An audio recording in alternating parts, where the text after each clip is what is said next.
श्रीगुरुभ्यो नमः। हरि ओम्। सदाशिवसमारम्भां शङ्कराचार्यमध्यमाम् अस्मदाचार्यपर्यन्तां वन्दे गुरुपरम्पराम्। श्रुतिस्मृतिपुराणानाम् आलयं करुणालयं नमामि भगवत्पादं शङ्करं लोकशङ्करम्। शङ्कारूपेण मच्चित्तं फल्गीकृतमभूद्यया किङ्करीयस्य सामाया शङ्कराचार्यमाश्रये। प्रह्लादवरदो देवो योऽसृजिह्मपरो हरिः नृसिंहोपासकं नित्यं तं नृसिंहगुरुं भजे। श्रीसच्चिदानन्दशिवाभिनव्य नृसिंहभारत्यभिधान्यतीन्द्रानिधीन् मन्त्रनिधीन् सदात्मनिष्ठान् भजे मानवशम्भुरूपान्। तदात्मध्याननिरतं विषयेभ्यः पराङ्मुखम् भूमिशास्त्रेषु निष्णातं चन्द्रशेखरभारती विवेकिनं महाप्रज्ञं धैर्यौदार्यक्षमानिधिं सदाभिनवपूपं तं विद्यातीर्थगुरुं भजे। ज्ञानाञ्जाह्नवीतीर्थं विद्यातीर्थं विवेकिनां सर्वेषां सुखदं तीर्थं भारतीतीर्थमाश्रये। विद्याविनयसम्पन्नं वीतरागं विवेकिनं वन्दे वेदान्ततत्त्वज्ञं विदुषेखरभारती। नमामि यामिनीनाथलेखालङ्कृतकुन्तलां भवानीं भवसन्तापनिर्वापणसुधानदी। नमः श्रीशङ्करानन्दगुरुपादाम्बुजन्मने सविलासमहामोहग्राहग्रासैककर्मणे तत्पादाम्बुरुहद्वन्द्वसेवानिर्मलचेतसां सुखबोधाय तत्त्वस्य विवेकोऽयं विधीयते। ಬೃಹದಾರಣ್ಯಕ ಉಪನಿಷತ್ತಿದು. ಅದು ಒಂದು ಕಾಲದಲ್ಲಿ ಹೇಳ್ತಾರೆ ಕೆಲವರು, ಈ ಆರಣ್ಯಕ ಅನ್ನೋದನ್ನ ನಾವು ಮನೇಲಿ ಅಧ್ಯಯನ ಮಾಡ್ಬಾರ್ದು, ಅದನ್ನ ಇದಕ್ಕೆ ಕಾಡಿಗೆ ಹೋಗಿ ಮಾಡ್ಬೇಕಾದ್ದು ಅಂತ ಹೇಳ್ತಾರೆ ಕೆಲವರು. ವಾನಪ್ರಸ್ಥ ಆ ಸಮಯದಲ್ಲಿ ಅಂತ ಈ ನೆನಿಕೇಸ್ ಇದಕ್ಕೆ ಒಂದು ತುಂಬಾ ದೊಡ್ಡ ಒಂದು ಇದಿದೆ. ಮುಖ್ಯವಾಗಿ ಬೃಹದಾರಣ್ಯಕ ಉಪನಿಷತ್ತಲ್ಲಿ ಯಾಜ್ಞವಲ್ಕ್ಯರ ಒಂದು ಪಾತ್ರ ತುಂಬಾ ಜಾಸ್ತಿ ಇದೆ. ಜನಕ ಮತ್ತು ಯಾಜ್ಞವಲ್ಕ್ಯ ಬೇರೆ ಬೇರೆ ವ್ಯಕ್ತಿಗಳು ಬರ್ತಾರೆ, ಬಟ್ ಇವರು ಇಬ್ಬರದೇನೆ ಮುಖ್ಯವಾಗಿರೋ ಜಾಸ್ತಿ ಆಗಿರೋದು. ಮೈತ್ರಿ ಬ್ರಾಹ್ಮಣ ಮಂತ್ರ ಯಾಜ್ಞವಲ್ಕ್ಯರ ಒಂದು ವಿಶೇಷ ಕೊಡುಗೆ. ಆಮೇಲೆ ಯಾಜ್ಞವಲ್ಕ್ಯರಿಗೂ ಜನಕರಿಗೂ ಆಗ್ತಾ ಇರೋ ಒಂದು ಸಂವಾದದ್ದು ಕೂಡ ಒಂದು ವಿಶೇಷ ವಿಷಯ ಇದೆ ಇದರಲ್ಲಿ. ಸೊ ಇದರಲ್ಲಿ ಆತ್ಮಸ್ವರೂಪ ಅದರ ಒಂದು ಇಲ್ಲ ಸ್ವಲ್ಪ ಸ್ವಲ್ಪ ಆತ್ಮಸ್ವರೂಪದ ಒಂದು ಚಿಂತನೆಯನ್ನ ತುಂಬಾ ವಿಸ್ತಾರವಾಗಿ ಮಾಡ್ತಾ ಇದ್ದಾರೆ, ಬೇರೆ ಬೇರೆ ಆಯಾಮಗಳನ್ನು ತಗೊಂಡು. ಸೊ ಇದ್ರಲ್ಲಿ ಏನ್ ಹೇಳ್ತಾ ಇದ್ದಾರೆ, ಆತ್ಮ ಅನ್ನೋದಕ್ಕೆ ನಮ್ಗೆ ವಿವೇಕ ಮಾಡ್ಬೇಕಾಗಿದೆ. ಅನಾತ್ಮನ ಜೊತೆಗೆ ಸೇರ್ಕೊಂಡು ಹೋಗ್ಬಿಟ್ಟಿದೆ, ಅಥವಾ ಅನಾತ್ಮ ಅನ್ನೋದು ಆತ್ಮನ ಜೊತೆಗೆ ಸೇರ್ಕೊಂಡಿದೆ ಅಂತಾನು ಹೇಳ್ಬೋದು. ಆದ್ರೆ ಅದನ್ನ ವಿವೇಕ ಮಾಡ್ಬೇಕು, ಇದು ಬೇರೆ ಅದು ಬೇರೆ ಅಂತ ನಾವು ತಿಳಿಬೇಕು. ತಿಳಿದು ಅನಾತ್ಮವನ್ನ ನಾವು ಬಿಟ್ಟು ಆತ್ಮವನ್ನು ಮಾತ್ರ ಗ್ರಹಿಸ್ಬೇಕು ಅನ್ನೋದೇ ಇದರ ಒಂದು ಒಟ್ಟಾರೆ ಸಂದೇಶ. ಸೊ ಇದರಲ್ಲಿ ಅಚೇತನೋಪಿ ಬುದ್ಧ್ಯಾದಿಹಿ ಚೇತನಾವಾನ್ ಇವ ಈಕ್ಷತೆ ಯಸ್ಯ ಸನ್ನಿಧಿತಃ ತಸ್ಯ ಚಿತ್ ಜ್ಯೋತಿಷ್ಟ್ವಂ ಇತಿ ಸ್ಫುಟಂ ಅಂತ. ಇದ್ರಲ್ಲಿ ಏನ್ ಮಾಡಿದ್ರೆ, ಯಾವ್ದು ಜ್ಯೋತಿಷ್ ಎಲ್ಲದಕ್ಕೂ ಅಂತ ಒಂದು ಕೇಳಿದ್ರು.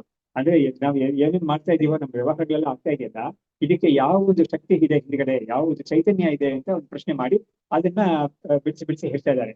ಆ ಚೈತನ್ಯವನ್ನ ಯಾಕೆ ಬಿಡಿಸಿ ತಿಳಿಬೇಕಾಗಿದೆ ಅಂತ ಕೇಳಿದ್ರೆ, ನಾವು ಆ ಚೈತನ್ಯವನ್ನ ನಾವು ಬೇರೆಯಿಂದ ತಿಳ್ಕೊಳಕ್ ಆಗ್ಲಿಲ್ಲ. ನಮ್ಗೆ ನಮ್ಮ ಒಂದು ಅಜ್ಞಾನದಲ್ಲಿ ನಾವು ಶರೀರ, ಇಂದ್ರಿಯಗಳು, ಮನಸ್ಸು ಇವುಗಳಿಗೇನೆ ಚೈತನ್ಯ ಇದೆ ಅಂತ ನಾವು ತಿಳ್ಕೊಂಡು ಏನ್ ಮಾಡ್ತಾ ಇದೀವಿ, ಅದು ಬೇರೆ ಅಂತ ನಮ್ಗೆ ಅನಿಸ್ತಾನೇ ಇಲ್ಲ. ಶಾಸ್ತ್ರ ಅದನ್ನ ಬರೆದು ಅದು ಬೇರೆ ಅಂತ ಹೇಳ್ಕೊಟ್ಟಾಗ ನಮ್ಗೆ ಅದನ್ನ ತಿಳ್ಕೊಳ್ಳಿಕ್ಕೆ ತುಂಬಾ ಕಷ್ಟ ಆಗ್ತಾ ಇದೆ. ಅದೇ ಶಾಸ್ತ್ರ ಅದನ್ನ ಹೇಳುವಾಗ್ಲೂ ಕೂಡ ನಮ್ಗೆ ಯಾವ ರೀತಿಯಲ್ಲಿ ತಿಳ್ಕೊಬೇಕು ಅಂತ ವಿಧಾನ ಎಲ್ಲವನ್ನೂ ತೋರಿಸ್ಕೊಡುತ್ತೆ. ಆ ತರ ತೋರಿಸ್ಕೊಡೋದೇ ಇವಾಗ ನಡೀತಾ ಇರೋ ವಿಷಯ. ಸೊ ಏನ್ ಹೇಳ್ತಾ ಇದಾರೆ, ಅಚೇತನೋಪಿ ಬುದ್ಧಿಯಾದಿಹಿ. ಬುದ್ಧಿ ಆದಿ ಅಂತ ಹೇಳಿದ್ರೆ ಪಂಚಕೋಶಗಳು, ಅಂದ್ರೆ ಮನಸ್ಸು, ಬುದ್ಧಿ, ಚಿತ್ತ, ಅಹಂಕಾರ ಅನ್ನೋದು ಅಂತಃಕರಣ ಅಂತ. ಮತ್ತೆ ಬಾಕಿ ಇರೋದೆಲ್ಲ ಇಂದ್ರಿಯಗಳು, 10 ಇಂದ್ರಿಯಗಳು, ಕರ್ಮೇಂದ್ರಿಯಗಳು, ಜ್ಞಾನೇಂದ್ರಿಯಗಳು, ಆಮೇಲೆ ಪಂಚ ಪ್ರಾಣಗಳು, ಪ್ರಾಣ, ಅಪಾನ, ವ್ಯಾನ ಅಂತ ಇದೆಲ್ಲ. ಇಷ್ಟು ಆಮೇಲೆ ಸ್ಥೂಲ ಶರೀರ, ಇಷ್ಟು ಕೂಡ ನಮ್ಮ ಶರೀರದ ಒಳಗಡೆ ಇರೋದು ಅಂತ, ನಮ್ಮ ಒಳಗಡೆ ಇರೋದು ಸೇರ್ಕೊಂಡು 5 ಕೋಶಗಳು ಅಂತ ಹೇಳ್ತಿದ್ದೀವಿ. ಇದೆಲ್ಲ ಅನಾತ್ಮ, ಅಂದ್ರೆ ಜಡ ಇದೆಲ್ಲವೂ ಕೂಡ. ಆದ್ರೆ ನಮಗೆ ಅದರಲ್ಲಿ ನಾನು ಅಂತ ಬುದ್ಧಿ ಬಂದ್ಬಿಟ್ಟಿದೆ. ಎಷ್ಟೋ ಜನ್ಮಾಂತರದಿಂದ ಅದೇ ನಾನು ಅಂತ ಬುದ್ಧಿ ಬಂದ್ಬಿಟ್ಟಿದೆ. ಹಾಗಾಗಿ ಉಪನಿಷತ್ತಿಗೆ ಅವುಗಳಿಂದ ಬಿಡಿಸಿ ನಮ್ಮನ್ನ ಶುದ್ಧ ಚೈತನ್ಯವನ್ನ ಬೇರೆಯಾಗಿ ತೋರಿಸ್ಬೇಕಾಗಿದೆ. ತುಂಬಾ ಕಷ್ಟಕರವಾದ ಕೆಲಸ ಅದು. ಹಾಗಾಗಿ ಹೇಳ್ತಾ ಇದ್ದಾರೆ, ಅಚೇತನೋಪಿ ಬುದ್ಧಿಯಾದಿಹಿ ಚೇತನಾವಾನಿವ ಈಕ್ಷತೆ. ಈ ಬುದ್ಧಿ ಮುಂತಾದ ಈ ಪಂಚಕೋಶಗಳು ಕೂಡ ಜಡವೇ ಆಗಿದ್ರು ಕೂಡ ಅದು ಚೇತನ ಉಳ್ಳದ್ದಾಗಿ ನಮ್ಗೆ ಕಾಣಿಸ್ಕೊಳ್ತಾ ಇದೆ. ಯಾಕಂದ್ರೆ ನೋಡಿ, ಒಂದು ಚೇತನದ ಒಂದು ಧರ್ಮಗಳು ಅಂತ ನಾವು ಯಾವ್ದನ್ನ ಲೋಕದಲ್ಲಿ ಹೇಳ್ತೀವೋ, ಕಟ್ಟಿಗೆಗೂ ಒಂದು ಒಂದು ಜೀವಂತವಾಗಿರೋ ಒಂದು ವ್ಯಕ್ತಿಗೂ ಒಂದು ವ್ಯತ್ಯಾಸ ಮಾಡ್ತೀವಿ ನಾವು ಲೋಕದಲ್ಲಿ. ಕಟ್ಟಿಗೆ ಅನ್ನೋದಕ್ಕೆ ಯೋಚನೆ ಮಾಡಕ್ಕಾಗೋದಿಲ್ಲ, ಯಾವುದೇ ಭಾವನೆಗಳು ಬರೋದಿಲ್ಲ ಅದಕ್ಕೆ, ಯಾವ್ದನ್ನು ತಿಳ್ಕೊಳಕ್ ಆಗೋದಿಲ್ಲ, ಯಾವ ಕರ್ಮನೂ ಮಾಡಕ್ಕಾಗೋದಿಲ್ಲ ಅದಕ್ಕೆ ಅಂತ ಆಗಿರುತ್ತೆ ಅದು. ಆದ್ರೆ ಒಂದು ವ್ಯಕ್ತಿಗೆ ಇದೆಲ್ಲ ಮಾಡಕ್ಕಾಗುತ್ತೆ, ಅವನಿಗೆ ವಿಷಯಗಳು ತಿಳ್ಕೊಳಕ್ಕಾಗುತ್ತೆ, ಯೋಚನೆ ಮಾಡಕ್ಕಾಗುತ್ತೆ, ಹಿಂದೆ ನಡೆದಿದ್ದನ್ನ ಸ್ಮರಣೆ ಮಾಡ್ಕೊಳಕ್ಕಾಗುತ್ತೆ, ನಾನಾ ವಿಧವಾದ ಕೆಲಸಗಳೆಲ್ಲ ಮಾಡಕ್ಕಾಗುತ್ತೆ ಅವನಿಗೆ. ಹಾಗಾಗಿ ಪುರುಷಾರ್ಥವನ್ನು ಒಂದಕ್ಕೆ ಅವನು ಮುಂದಾಗ್ತಾ ಇದ್ದಾನೆ. ಕಟ್ಟಿಗೆ ಇಂಥದಕ್ಕೆಲ್ಲ ಅದೆಲ್ಲ ಇಲ್ಲವೇ ಇಲ್ಲ. ಹಾಗಾಗಿ ಅದರಿಂದ ನಾನು ಬೇರೆ ಅಂತ ತಿಳ್ಕೊಳ್ತಾನೆ. ಆದ್ರೆ ಬೇರೆ ಅಂದಾಗ ಏನಾಯ್ತು ಅಂತ ಹೇಳಿದ್ರೆ, ಇವುಗಳೆಲ್ಲ ಅಚೇತನವಾಗಿದ್ರು ಕೂಡ ಚೇತನವಾಗಿರೋ ತರ ಕಾಣಿಸ್ಕೊಳ್ತಾ ಇದೆ. ಶಾಸ್ತ್ರ ಏನ್ ಮಾಡ್ತಾ ಇದೆ, ಇದು ಚೇತನ ಅಲ್ಲ ನಿಜವಾಗ್ಲು ಅಂತ ತೋರಿಸ್ಬೇಕಾಗಿದೆ. ಅವಾಗ ಅದರಿಂದಲೇ ಬಿಡಿಸಿ ತೋರಿಸ್ತಾ ಇದ್ದಾರೆ, ಈ ಬುದ್ಧಿ ಮುಂತಾದವುಗಳೆಲ್ಲ ಅಚೇತನವಾಗಿದ್ರು ಕೂಡ ಚೇತನ ಇರೋದ್ರ ತರ ಕಾಣಿಸ್ಕೊಳ್ತಾ ಇದೆ. ಯಾವ್ದ್ರಿಂದ ಕಾಣಿಸ್ಕೊಳ್ತಾ ಇದೆ ಅಂತ ಹೇಳಿದ್ರೆ, ಯಾವ ಒಂದರ ಚೈತನ್ಯದ ಸನ್ನಿಧಿ ಇರೋದ್ರಿಂದ ಇವುಗಳಿಗೆ ಒಂದು ಚೈತನ್ಯ ಸಿಗ್ತಾ ಇದೆಯೋ, ಆ ಚೈತನ್ಯ ಇದೆಯಲ್ಲ, ಅದೇ ನಿಜವಾಗ್ಲೂ ಆತ್ಮಸ್ವರೂಪ ಅನ್ನೋದನ್ನ ತಿಳಿಸ್ತಾ ಇದ್ದಾರೆ. ಆಮೇಲೆ ಅದೇನೇ ಚಿತ್ ಜ್ಯೋತಿಸ್ ಅನ್ನೋದು ನಮಗೆ ಸ್ಫುಟವಾಗಿ ಗೊತ್ತಾಗ್ತಾ ಇದೆ ನಿಮಗೆ ಅಂತ. ಇವಾಗ ಚಿತ್ ಜ್ಯೋತಿಸ್ ಅಂತ ಹೇಳಿದಾಗ, ಚಿತ್ ಅಂದ್ರೆ ಚೈತನ್ಯ ಸ್ವರೂಪ, ನಮ್ಮ ಆತ್ಮಸ್ವರೂಪ. ಜ್ಯೋತಿಸ್ ಅಂದ್ರೆ ಅದು ನಮ್ಗೆ ಬೆಳಗುತ್ತೆ ಅಂತ ಅರ್ಥ. ಆದ್ರೆ ನಮ್ಗೆ ಬೆಳಗುತ್ತೆ ಅಂತ ಹೇಳಿದ ತಕ್ಷಣ ನಮ್ಗೆ ಫಿಸಿಕಲ್ ಲೈಟ್ ಅನ್ನೋದು ನನಗೆ ಬರುತ್ತೆ. ಆದ್ರೆ ಇದು ಫಿಸಿಕಲ್ ಲೈಟ್ ಅಲ್ಲ. ಇದು ಯಾತಕ್ಕೆ ಬೆಳಗುತ್ತೆ ಅಂತ ಅರ್ಥ ಕೊಟ್ಟಿದ್ದಾರೆ ಅಂತ ಹೇಳಿದ್ರೆ, ಯಾವುದೇ ಒಂದು ವಿಷಯದ ಬಗ್ಗೆ ತಿಳುವಳಿಕೆ ಬರಬೇಕು ಅಂತ ಹೇಳಿದ್ರೆ ಇದಿರ್ಬೇಕಾಗಿದೆ ದಿನದಲ್ಲಿ. ಆ ಕಾರಣದಿಂದ ಇದಕ್ಕೆ ಜ್ಯೋತಿಸ್ ಅಂತ ಒಂದು ಔಪಚಾರಿಕವಾಗಿ ಹೇಳಿದ್ದೆ ಹೊರತು ನಿಜವಾಗ್ಲೂ ಅದೇನು ಜ್ಯೋತಿಸ್ ಅಲ್ವೇ ಅಲ್ಲ ಅದು ಅಂತ. ಹಾಗಾಗಿ ಸೊ ಈ ಕಾರಣದಿಂದ ಇದನ್ನ ನಾವು ಬೇರೆಯಾಗಿ ತಿಳಿಬೇಕಾಗಿದೆ. ಸರಿ, ಹಾಗಾದ್ರೆ ಹೇಗೆ ಇದು ಈ ಅಚೇತನವಾಗಿರೋದು ಯಾವ ರೀತಿಯಲ್ಲಿ ಅದು ಚೇತನವನ್ನು ಪಡ್ಕೊಂಡಿದೆ ಅನ್ನೋದನ್ನ ಡೆಮಾನ್ಸ್ಟ್ರೇಟ್ ಮಾಡಕ್ಕೆ ಶಂಕರಾಚಾರ್ಯರು ಒಂದು ತುಂಬಾ ಚೆನ್ನಾಗಿರೋ ಒಂದು ದೃಷ್ಟಾಂತ ಕೊಟ್ಟಿದ್ದಾರೆ ಭಾಷೆಯಲ್ಲಿ. ಅದನ್ನ ಇವರು ವಿದ್ಯಾರಣ್ಯರಲ್ಲಿ ಹೇಳ್ತಾ ಇದ್ದಾರೆ. ಆತ್ಮಚ್ಛಾಯಂ ಪಯೋ ಅಶೇಷಂ ಯಥಾ ಮಾರಕತೋ ಮಣಿಃ ಪರೀಕ್ಷಣಾಯ ಪ್ರಕ್ಷಿಪ್ತ ಕುರ್ಯಾತ್ ಆತ್ಮ ತಥಾ ಏವ ಹಿ ಅಂತ. ಏನಂದ್ರೆ ಒಂದು ಇವಾಗ ಮಾರಕತ ಅಂದ್ರೆ ಪಚ್ಚೆ ಅಂತ ಹೇಳ್ತಾರಲ್ಲ, ಪಚ್ಚೆ ಅಂದ್ರೆ ಒಂದು ಪ್ರೆಷಿಯಸ್ ಸ್ಟೋನ್ ಅಲ್ವಾ ಅದು.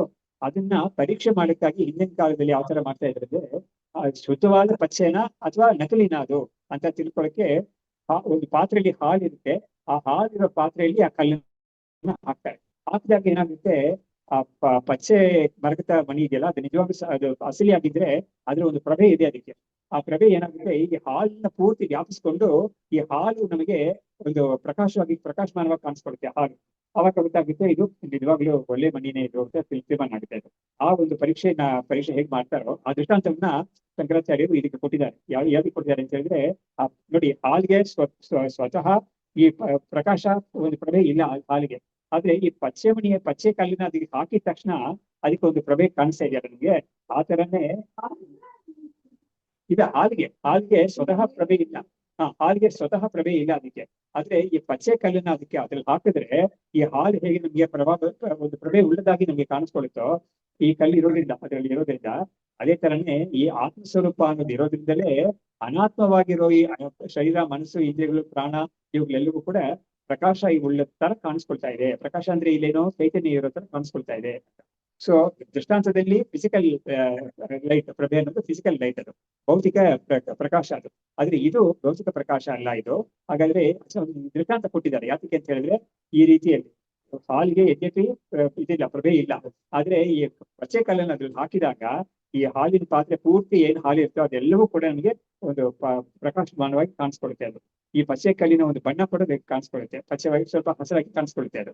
ಸೊ ಈ ದೃಷ್ಟಾಂತದಿಂದ ನಮ್ಗೆ ಏನ್ ಗೊತ್ತಾಗ್ತಾ ಇದೆ, ಈ ಪಂಚಕೋಶಗಳು ಯದ್ಯಪಿ ಜಡವಾಗಿ ಇದ್ರು ಕೂಡ ಆತ್ಮನ ಒಂದು ಚೈತನ್ಯ ಅಲ್ಲಿ ಇರೋದ್ರಿಂದ, ಸಾನ್ನಿಧ್ಯ ಇರೋದ್ರಿಂದ, ಅದರ ಒಂದು ಸನ್ನಿಧಿಯಿಂದ ಇವುಗಳಿಗೆಲ್ಲ ಆ ಒಂದು ಪ್ರಕಾಶ ಸಿಗ್ತಾ ಇದೆ ಅಂತ ಈ ದೃಷ್ಟಾಂತ ಕೊಡ್ತಾ ಇದ್ದಾರೆ. ತುಂಬಾ ಚೆನ್ನಾಗಿರೋ ದೃಷ್ಟಾಂತ ಇದು.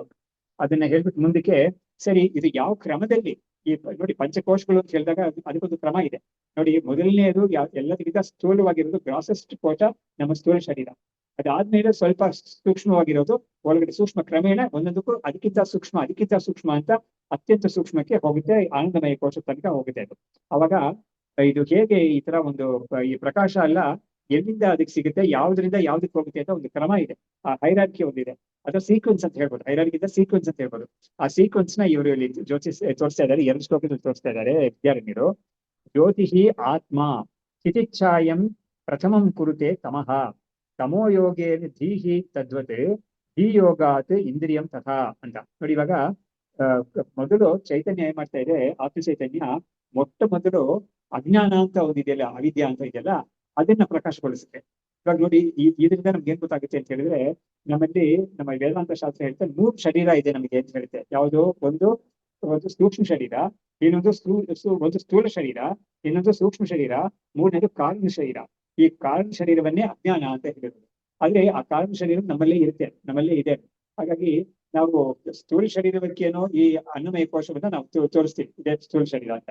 ಸೂಕ್ಷ್ಮ ಶರೀರ ಅನ್ನೋದಕ್ಕೆ ಪ್ರಾಣಮಯ ಕೋಶ, ಮನೋಮಯ ಕೋಶ, ಇಂದ್ರಿಯಗಳು, ಆಮೇಲೆ ಅಂತಃಕರಣ, ಬುದ್ಧಿ, ಅಲ್ಲಿ ತನಕ ಹೇಳ್ತೀವಿ. ಅಹಂಕಾರದವರೆಗೂ ಹೇಳ್ತೀವಿ ಸೂಕ್ಷ್ಮ ಶರೀರ ಅಂತ. ಹಾಗಾದ್ರೆ ಈ ಕಾರಣ ಶರೀರ ಅಂತ ಇದೆಯಲ್ಲ, ಅದು ಎಲ್ಲಿ ಹೇಳೋಣ, ಎಲ್ಲಿ ಅದಕ್ಕೆ ಒಂದು ಲೋಕಸ್ ತೋರಿಸೋಣ ಅಂತ ಕೇಳಿದ್ರೆ, ಅದಕ್ಕೆ ಶಾಸ್ತ್ರ ತೋರಿಸಿರೋದು ಆನಂದಮಯ ಕೋಶದಲ್ಲೇ ಈ ಈ ಅಜ್ಞಾನ ಅಂತ ಇದೆಯಲ್ಲ, ಕಾರಣ ಶರೀರ, ಅದಕ್ಕೆ ಅಲ್ಲಿ ಲೊಕೇಶನ್ ಕೊಟ್ಟಿದ್ದಾರೆ. ಲೋಕಸ್ ಅನ್ನೋದು ಅಲ್ಲೇ ಕೊಟ್ಟಿದ್ದಾರೆ. ಅವಾಗ ಏನಾಗುತ್ತೆ, ಈ ಆನಂದ ಕೋಶ ಅನ್ನೋದೇ ಆತ್ಮಕ್ಕೆ ಹತ್ತಿರದಲ್ಲಿರೋದು. ಸೊ ಹಾಗಾಗಿ ಈ ಅಜ್ಞಾನ ಅನ್ನೋದು ತುಂಬಾ ಹತ್ತಿರದಲ್ಲಿರೋದು, ಆತ್ಮನಿಗೆ ತುಂಬಾ ಹತ್ತಿರದಲ್ಲಿರೋದು.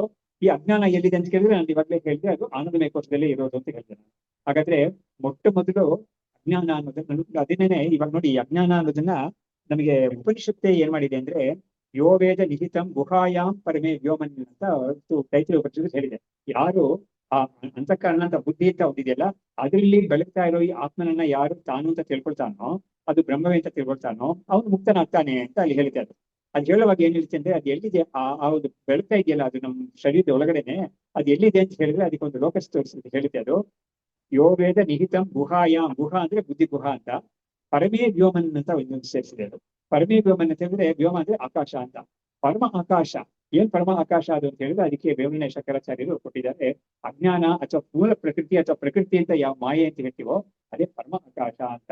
ಹಾಗಾದ್ರೆ ಅದು ನಮ್ಮಲ್ಲೇ ಇದೆ ಅಂತ ಕೇಳಿದ್ರೆ, ಹೌದು, ನಮ್ಮಲ್ಲೇ ಇದೆ. ಅದು ನಮ್ಮ ಶರೀರದಲ್ಲೇ ಈ ಮಾಯಾ ಅಥವಾ ಈ ಪ್ರಕೃತಿ ಅಥವಾ ಮೂಲ ಪ್ರಕೃತಿ, ಅಜ್ಞಾನ ಅಂತ ಹೆಸರುಗಳು, ಅವಿದ್ಯೆ ಅಂತ ಬೇರೆ ಬೇರೆ ಹೆಸರುಗಳಿದೆ ಅದಕ್ಕೆ, ಅದು ನಮ್ಮಲ್ಲೇ ಇದೆ ಅಂತ. ಹಾಗಾಗಿ ಅದು ಆತ್ಮನಿಗೆ ಅತ್ಯಂತ ಹತ್ತಿರದಲ್ಲಿರೋದು. ಮತ್ತು ಈ ಪ್ರಪಂಚ ಅಂತ ನಾವು ಯಾವಾಗ ನೋಡ್ತಾ ಇದ್ದೀವೋ, ಇವಾಗ ನೋಡ್ತಾ ಇರೋ ಪ್ರಪಂಚ ನಮಗೆ ಕಾಣಿಸ್ತಾ ಇರೋದು ಅತ್ಯಂತ ಸ್ಥೂಲವಾದ ಪ್ರಪಂಚ.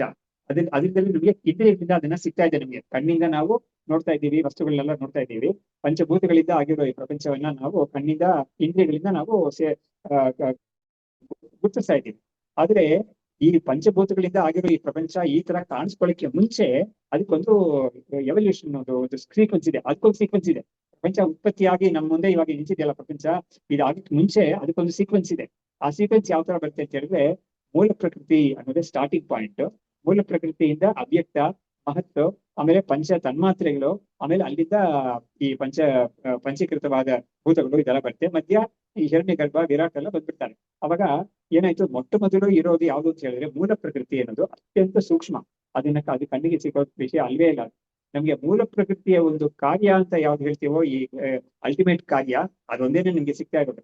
ನಮ್ಗೆ ಬಾಕಿ ಯಾವ್ದು ನಿಮ್ಗೆ ಕಣ್ಣಿಗೆ ಇಂದ್ರಿಯಕ್ಕೆ ಸಿಗೋ ವಿಷಯಗಳಲ್ಲ. ಆದ್ರೆ ಅದೆಲ್ಲ ಇದೆ, ತುಂಬಾ ಸೂಕ್ಷ್ಮವಾಗಿ ಆ ರೀತಿಯಲ್ಲಿ ಅದು ಒಂದೊಂದಾಗಿ ಸೀಕ್ವೆನ್ಶಿಯಲ್ ಆಗಿ ಉತ್ಪತ್ತಿಯಾಗಿ ಈ ರೀತಿಯಲ್ಲಿ ಬಂದಿದೆ. ಉತ್ಪತ್ತಿ ಅಂತ ಹೇಳೋದಕ್ಕಿಂತ ಅದನ್ನ ಒಂದು ಕ್ರಮ ಅಂತ ಹೇಳ್ಬೇಕು ನಾವು. ಈ ಕ್ರಮದಲ್ಲಿ evolution, the sequence of evolution ಅಂತ. ಸೊ ಹಾಗಾಗಿ ಈ ರೀತಿಯಲ್ಲಿ ಬಂದಿದೆ ಅದು. ಅವಾಗ ಏನಾಯ್ತು, ಈ ಸ್ಥೂಲ ಪ್ರಪಂಚ ಅಂತ ಯಾವ್ದು, ಮಾಯೆ, ಜಡ ಅಂತ ಯಾವ್ದನ್ನ ಹೇಳ್ತಾ ಇದೀವೋ, ಅದರ ಒಂದು ಆರಿಜಿನ್, ಸ್ಟಾರ್ಟಿಂಗ್ ಪಾಯಿಂಟ್ ಯಾವ್ದು ಅಂತ ಕೇಳಿದ್ರೆ, ಮೂಲ ಪ್ರಕೃತಿ ಅನ್ನೋದು ಅದೇ ಅತ್ಯಂತ ಸೂಕ್ಷ್ಮವಾಗಿರೋದು. ಅದೇ ಆತ್ಮನಿಗೆ ತುಂಬಾ ಹತ್ತಿರದಲ್ಲಿರೋದು.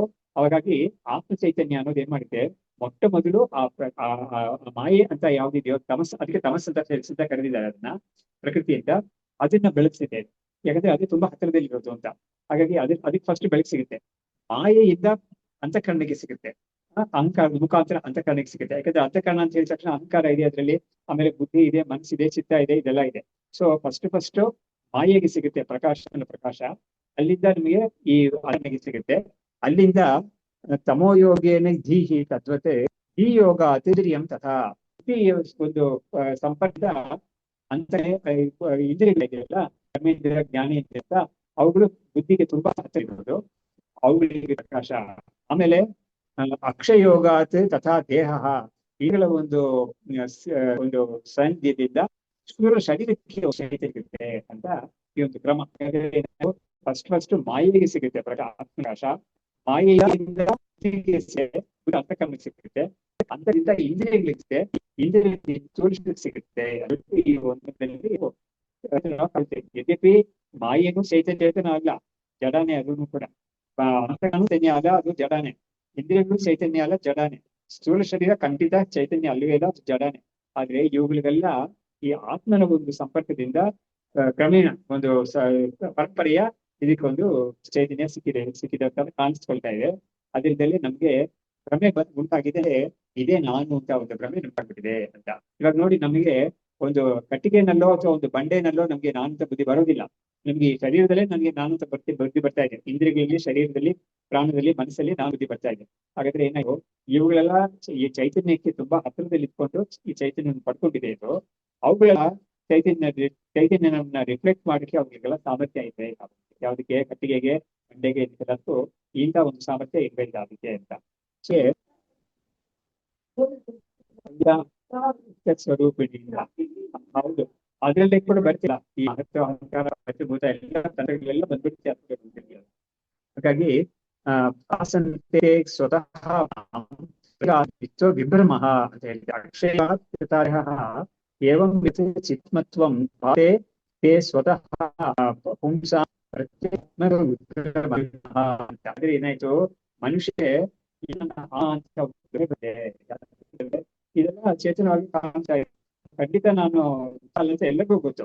ಆದ್ರೆ ನಾನು ಚೇತನ ಅಂತ ಹೇಳ್ತೀನಿ. ನಾನು ಚೇತನ ಅಂತ ಹೇಳಿಕ್ಕೆ ನಿನ್ಗೆ ಏನ್ ನಿನ್ಗೆ ಅದಕ್ಕೆ ಏನ್ ಪ್ರೂಫ್ ಇದೆ ನಿನ್ಗೆ ಅಂತ ಕೇಳಿದಾಗ, ಎವಿಡೆನ್ಸ್ ಏನಿದೆ ಅಂತ ಕೇಳಿದಾಗ, ನೋಡು ನಾನು ಚಿನ್ ಮಾಡಕ್ಕಾದೆ, ನಾನು ಇಲ್ಲಿ ಗೊತ್ತಾಗ್ತಾ ಇದೆ, ನಾನು ಯೋಚನೆ ಮಾಡೋದು ಅಥವಾ ನಾನು ಯಾವ್ದೋ ವಿಷಯಗಳನ್ನ ತಿಳ್ಕೊಳ್ಳೋದು, ಇದೆಲ್ಲ ನನ್ಗೆ ಆಗ್ತಾ ಇದೆಯಲ್ಲ, ಅದರಿಂದ ನಾನು ಚೇತನ ಅಂತ ನಾವು ಹೇಳ್ತಾ ಇದ್ದೀವಿ. ನಾವು ಇದೆಲ್ಲ ಅಭ್ಯಾಸದಿಂದ ಬಂದಿರೋದು ಅಂತ ಶಂಕರಾಚಾರ್ಯ ತೋರಿಸ್ತಾ ಇದ್ದಾರೆ. ಅದು ಅಭ್ಯಾಸ ಭಾಷೆಯಲ್ಲೇ ತೋರಿಸಿದ್ದಾರೆ ಅದನ್ನ. ಇವರು ಪ್ರತ್ಯೇಗಾತ್ಮತ್ವ ವಿಭ್ರಮಃ, ಇದನ್ನ ನಾವು ಪ್ರತ್ಯೇಗಾತ್ಮ ಅಂದ್ರೆ ಇನ್ನರ್ ಮೋಸ್ಟ್ ನಾನು ಅಂತ ಬುದ್ಧಿ ಅಂದ್ರೆ ಆತ್ಮ ಅಂತ. ಈ ಆತ್ಮ ಅಂತ ಒಂದು ಭ್ರಮೆ ನಮಗೆ ಇವುಗಳೆಲ್ಲ ಬಂದ್ಬಿಟ್ಟಿದೆ. ಯಾವ್ದಕ್ಕೆ ಬಂದಿದೆ ಅಂತ ಹೇಳಿದ್ರೆ, ನಮ್ಗೆ ನಾನು ಇವಾಗ ಹೇಳಿದ ರೀತಿಯಲ್ಲಿ ಕಟ್ಟಿಗೆಯಲ್ಲಿ ಅಥವಾ ಕಲ್ಲಲ್ಲಿ ನಮಗೆ ಆನಂದ ಬುದ್ಧಿ ಬರ್ತಾ ಇಲ್ಲ, ಇವುಗಳಲ್ಲಿ ಮಾತ್ರ ಬರ್ತಾ ಇದೆ. ಏನಾಯ್ತು, ಇವುಗಳಿಗೆ ಆತ್ಮನ ಒಂದು ಚೈತನ್ಯದ ಒಂದು ಪ್ರಕಾಶ ಸಿಗ್ತಾ ಇದೆ ಇವುಗಳಿಗೆ. ಅದರಿಂದ ನಾವು ಭ್ರಮಿಸ್ಬಿಟ್ಟಿದ್ದೀವಿ, ನಾವಿದೆ, ನಾನು ಇದೇನೆ ನಾನು ಅಂತ ಭ್ರಮೆ ಬಂದ್ಬಿಟ್ಟಿದೆ. ಅದು ಏನು ಅಂತ ಕೇಳಿದ್ರೆ, ಆ ಚೈತನ್ಯ ನಿಜವಾಗ್ಲೂ ಇದೆ ಅಂತ ನಮ್ಗೆ ಹೇಳಕ್ ಬರ್ತಾ ಇಲ್ಲ. ಯಾಕಂದ್ರೆ ನಮ್ಗೆ ಯಾರು ಕೇಳ್ಕೊಟ್ಟಿಲ್ಲ ಇದುವರೆಗೂ. ವೇದಾಂತ ಬಿಟ್ಟು ಬೇರೆ ಯಾರು ಕೂಡ ಒಂದು ಶರೀರಾದಿಗಳಿಂದ ಬಿಟ್ಟು ಬೇರೆ ಒಂದು ಚೈತನ್ಯ ಇದೆ ಅಂತ ಯಾರು ಕೂಡ ಹೇಳೋದೇ ಇಲ್ಲ. ಹಾಗಾಗಿ ಇಲ್ಲಿ ಮಾತ್ರ ಅದನ್ನ ಹೇಳಿದಾಗ ನಮ್ಗೆ ತುಂಬಾ ತಬ್ಬಿಬಾಗುತ್ತೆ. ಫಸ್ಟ್ ಏನಪ್ಪಾ ಇದು ಹೀಗಿದೆ ಅಂತ. ಆಮೇಲೆ ಅದನ್ನ ನಮ್ಗೆ ವಿಚಾರ ಒಳಗಡೆ ಹೋಗ್ತಾ ಹೋಗ್ತಾ ನಮ್ಗೆ ಕನ್ವಿನ್ಸ್ ಆಗುತ್ತೆ, ಹೌದು ಈ ತರನೇ ನಮ್ಗೆ ಅಂತ. ನೋಡಿ, ಆ ಕನ್ವಿಕ್ಷನ್ ಅಂತ ಇದೆಯಲ್ಲ, ಅದು ಬರೋಕ್ಕೆ ಕೂಡ ತುಂಬಾ ಪುಣ್ಯ ಇರ್ಬೇಕು ಅಂತ ಹೇಳುತ್ತೆ ಶಾಸ್ತ್ರ. ಯಾವ್ದಕ್ಕೆ ಅಂತ ಹೇಳಿದ್ರೆ, ನೋಡಿ, ನಮ್ಗೆ ಮೊಟ್ಟ ಮೊದಲು ವೇದಾಂತ ನಮ್ಗೆ ನೀನು ಇವುಗಳ ಯಾವ್ದು ಅಲ್ಲೇ ಇಲ್ಲ, ನೀನು ಕೇವಲ ಚೈತನ್ಯ ಮಾತ್ರ ಅಂತ ಹೇಳಿದಾಗ ನಮ್ಗೆ ಹೇಗೆ ಅದನ್ನ ನಂಬೋದು ಅಂತ ಒಂದು ಪ್ರಶ್ನೆ ಬರುತ್ತೆ. ಅದರಿಂದ ಏನ್ ಮಾಡುತ್ತೆ, ಮೊದಲು ನಿನಗೆ ಅದನ್ನ ಅರ್ಥ ಮಾಡ್ಕೊಳ್ಳಿಕ್ಕೆ ಕಷ್ಟ ಆಗ್ತಾ ಇದೆ. ಆದ್ರೆ ಅರ್ಥ ಮಾಡ್ಕೊಳ್ಳಿಕ್ಕೆ ಮುಂಚೆ ನೀನೇನು ಹೇಳ್ಬೇಕು, ನೀನ್ ಯಾವ ತರ ಇರ್ಬೇಕು ನೀನು ಅಂತ ಹೇಳಿದ್ರೆ, ಈ ಶಾಸ್ತ್ರ ಮತ್ತು ಗುರು ನಿನಗೆ ತಿಳಿಸ್ತಾ ಇದ್ದಾರಲ್ಲ, ನೀನು ಇದೆಲ್ಲ ನಿನ್ ಇದೆ ಅಂತ, ಅದರಲ್ಲಿ ನಿನಗೆ ಒಂದು ನಂಬಿಕೆ ಬರ್ಬೇಕು ಮೊದಲು. ಅದಕ್ಕೆ ನಮಗೆ ಶ್ರದ್ಧಾ ಅಂತ ಕರೀತಾ ಇದ್ದಾನ. ಆ ಶ್ರದ್ಧಾ ಅಂತ ಒಂದು ಇಟ್ಕೊಂಡು ನಾವು ಮುಂದಕ್ಕೆ, ಅದು ಖಂಡಿತ ಮೂಢನಂಬಿಕೆ ಅಲ್ಲ, ಅದು ಬ್ಲೈಂಡ್ ಫೇತ್ ಅಲ್ಲೂ ಅಲ್ಲ. ಅದು ಖಂಡಿತ ವಿಚಾರಕ್ಕೆ ಬೇಕಾದಷ್ಟು ಜಾಗ ಇದೆ, ಇದು ಸ್ಪೇಸ್ ಇದೆ ಇದರಲ್ಲಿ ಒಳಗಡೆ. ಆದ್ರೆ ಮೊಟ್ಟ ಮೊದಲು ನಾವು ಒಂದು ಸ್ಟಾರ್ಟಿಂಗ್ ಪಾಯಿಂಟ್ ನಮ್ಗೆ ಬೇಕಲ್ವಾ. ಇಲ್ಲೋದು ನಾವು ಮುಂದಕ್ಕೆ ಹೋಗಕ್ ಆಗೋದೇ ಇಲ್ಲ ನಮ್ಗೆ. ಇವ್ರು ಹೇಳಿದ್ದು ಸತ್ಯ ಅಂತ ನಮ್ಗೆ ತಿಳ್ಕೊಂಡ್ರೇನೆ ನಮ್ಗೆ ಮುಂದಕ್ಕೆ ಹೋಗಕ್ ಆಗೋದು. ಇಲ್ಲಿವರೆಗೆ ಇದೇನೋ ಒಳ್ಳೆ ಹೊಡಿತಾ ಇದೆ ಅಂತ ಹೇಳಿದ್ರೆ ನಮ್ಗೆ ಈ ಕಡೆ ಏನು ಬರೋದೇ ಇಲ್ಲ. ನಮ್ಗೆ ತುಂಬಾ ದೊಡ್ಡ ನಷ್ಟ ಆಗುತ್ತೆ ನಮ್ಗೆ. ಅದರಿಂದ ಈ ಶ್ರದ್ಧಾ ಅನ್ನೋದು ಶ್ರದ್ಧಾವಾನ್ ಲಭತೆ ಜ್ಞಾನಂ ಅಂತ ಗೀತೆಯಲ್ಲಿ ಕೂಡ ಇದೆ. ಶ್ರದ್ಧೆ ಉಳ್ಳವನಿಗೆ ಜ್ಞಾನ ಸಿಗುತ್ತೆ. ಶ್ರದ್ಧೆ ಅಂದ್ರೆ ಏನು? ಗುರು ಹೇಳಿದ ಮಾತಲ್ಲಿ ಮತ್ತು ಶಾಸ್ತ್ರ ಹೇಳಿದ ಮಾತಲ್ಲಿ ಸತ್ಯ ಇದು ಅಂತ ಬುದ್ಧಿ. ಶಂಕರಾಚಾರ್ಯರನ್ನ ದೇವಕೃಷ್ಣರಾಮಣಿಯಲ್ಲಿ ಅದಕ್ಕೆ ಡೆಫಿನಿಷನ್ ಕೊಟ್ಟಿದ್ದಾರೆ. ಶಾಸ್ತ್ರಸ್ಯ ಗುರುವಾಕ್ಯಸ್ಯ ಸತ್ಯ ಬುದ್ಧಿ ಅವಧಾರಣ ಸಾ ಶ್ರದ್ಧಾ ಖಚಿತಾ ಸದ್ಭಿಹಿ ಯಯಾ ವಸ್ತುಪಲಭ್ಯತೆ ಅಂತ ಹೇಳ್ಬಿಟ್ಟು ಈ ತರ ಒಂದು ಡೆಫಿನಿಷನ್ ಕೊಟ್ಟಿದ್ದಾರೆ. ಅದರಿಂದ ಆ ಶ್ರದ್ಧೆ ಅನ್ನೋದು ತುಂಬಾ ಮುಖ್ಯ ಅಂತ ಕೊಟ್ಟಿದ್ದಾರೆ. ಆಮೇಲೆ ಇದರಲ್ಲಿ ಶ್ರದ್ಧೆ ಸೌಮ್ಯ ಅಂತ ಹೇಳ್ಬಿಟ್ಟು, ನೀನ್ ಶ್ರದ್ಧೆಯಿಂದ ನೀನು ಕೇಳು, ಅದನ್ನ ನೀನು ತಿಳ್ಕೋ, ಇದನ್ನ ಶ್ರದ್ಧೆ ಫಸ್ಟ್ ಇರ್ಬೇಕು ನಿನ್ಗೆ ಅಂತ ಅದನ್ನ ಕೂಡ ತೋರಿಸ್ತೇವೆ. ಸೊ ಹೀಗೆ ಶ್ರದ್ಧಾವಾನ್ ಲಭತೆ ಜ್ಞಾನ ರೀತಿಯಲ್ಲಿ ಮೊದಲಲ್ಲಿ ಶ್ರದ್ಧೆ ಬರ್ಬೇಕು. ಶ್ರದ್ಧೆ ಬಂದಾಗ ನಮಗೆ ಓಪನ್ ಆಗಿರುತ್ತೆ. ಇಲ್ಲರೂ ಏನಾಗುತ್ತೆ, ಕ್ಲೋಸ್ ಆಗೋಗ್ಬಿಡುತ್ತೆ ಮೈಂಡ್. ನಮ್ಗೆ ಅದು ರಿಸೀವಿಂಗ್ ಪಾಸಿಬಿಲಿಟಿನೇ ನಾವು ಕ್ಲೋಸ್ ಮಾಡ್ಕೊಂಡ್ಬಿಡ್ತೀವಿ ಅದ್ರ ಶ್ರದ್ಧೆ ಇದೆ ಅವ್ರಿಗೆ. ಆದ್ರಿಂದ ಇದು ಈ ಭ್ರಮೆ ನಮ್ಗೆ ಬಂದಿದೆ. ಆದ್ರೆ ನಾವು ವಾಸ್ತವವಾಗಿ ಇದು ಅಲ್ಲ, ನಾವು ಇದರಿಂದ ಬೇರೆಯಾಗಿರೋರು ನಾವು ಅಂತ, ನಾವು ಬೇರೆಯಾಗಿರೋ ಚೈತನ್ಯವೇ ನಾವು ಅಂತ ನಾವು ಆ ಬುದ್ಧಿಯನ್ನು ಪಡ್ಕೋಬೇಕಾಗಿದೆ.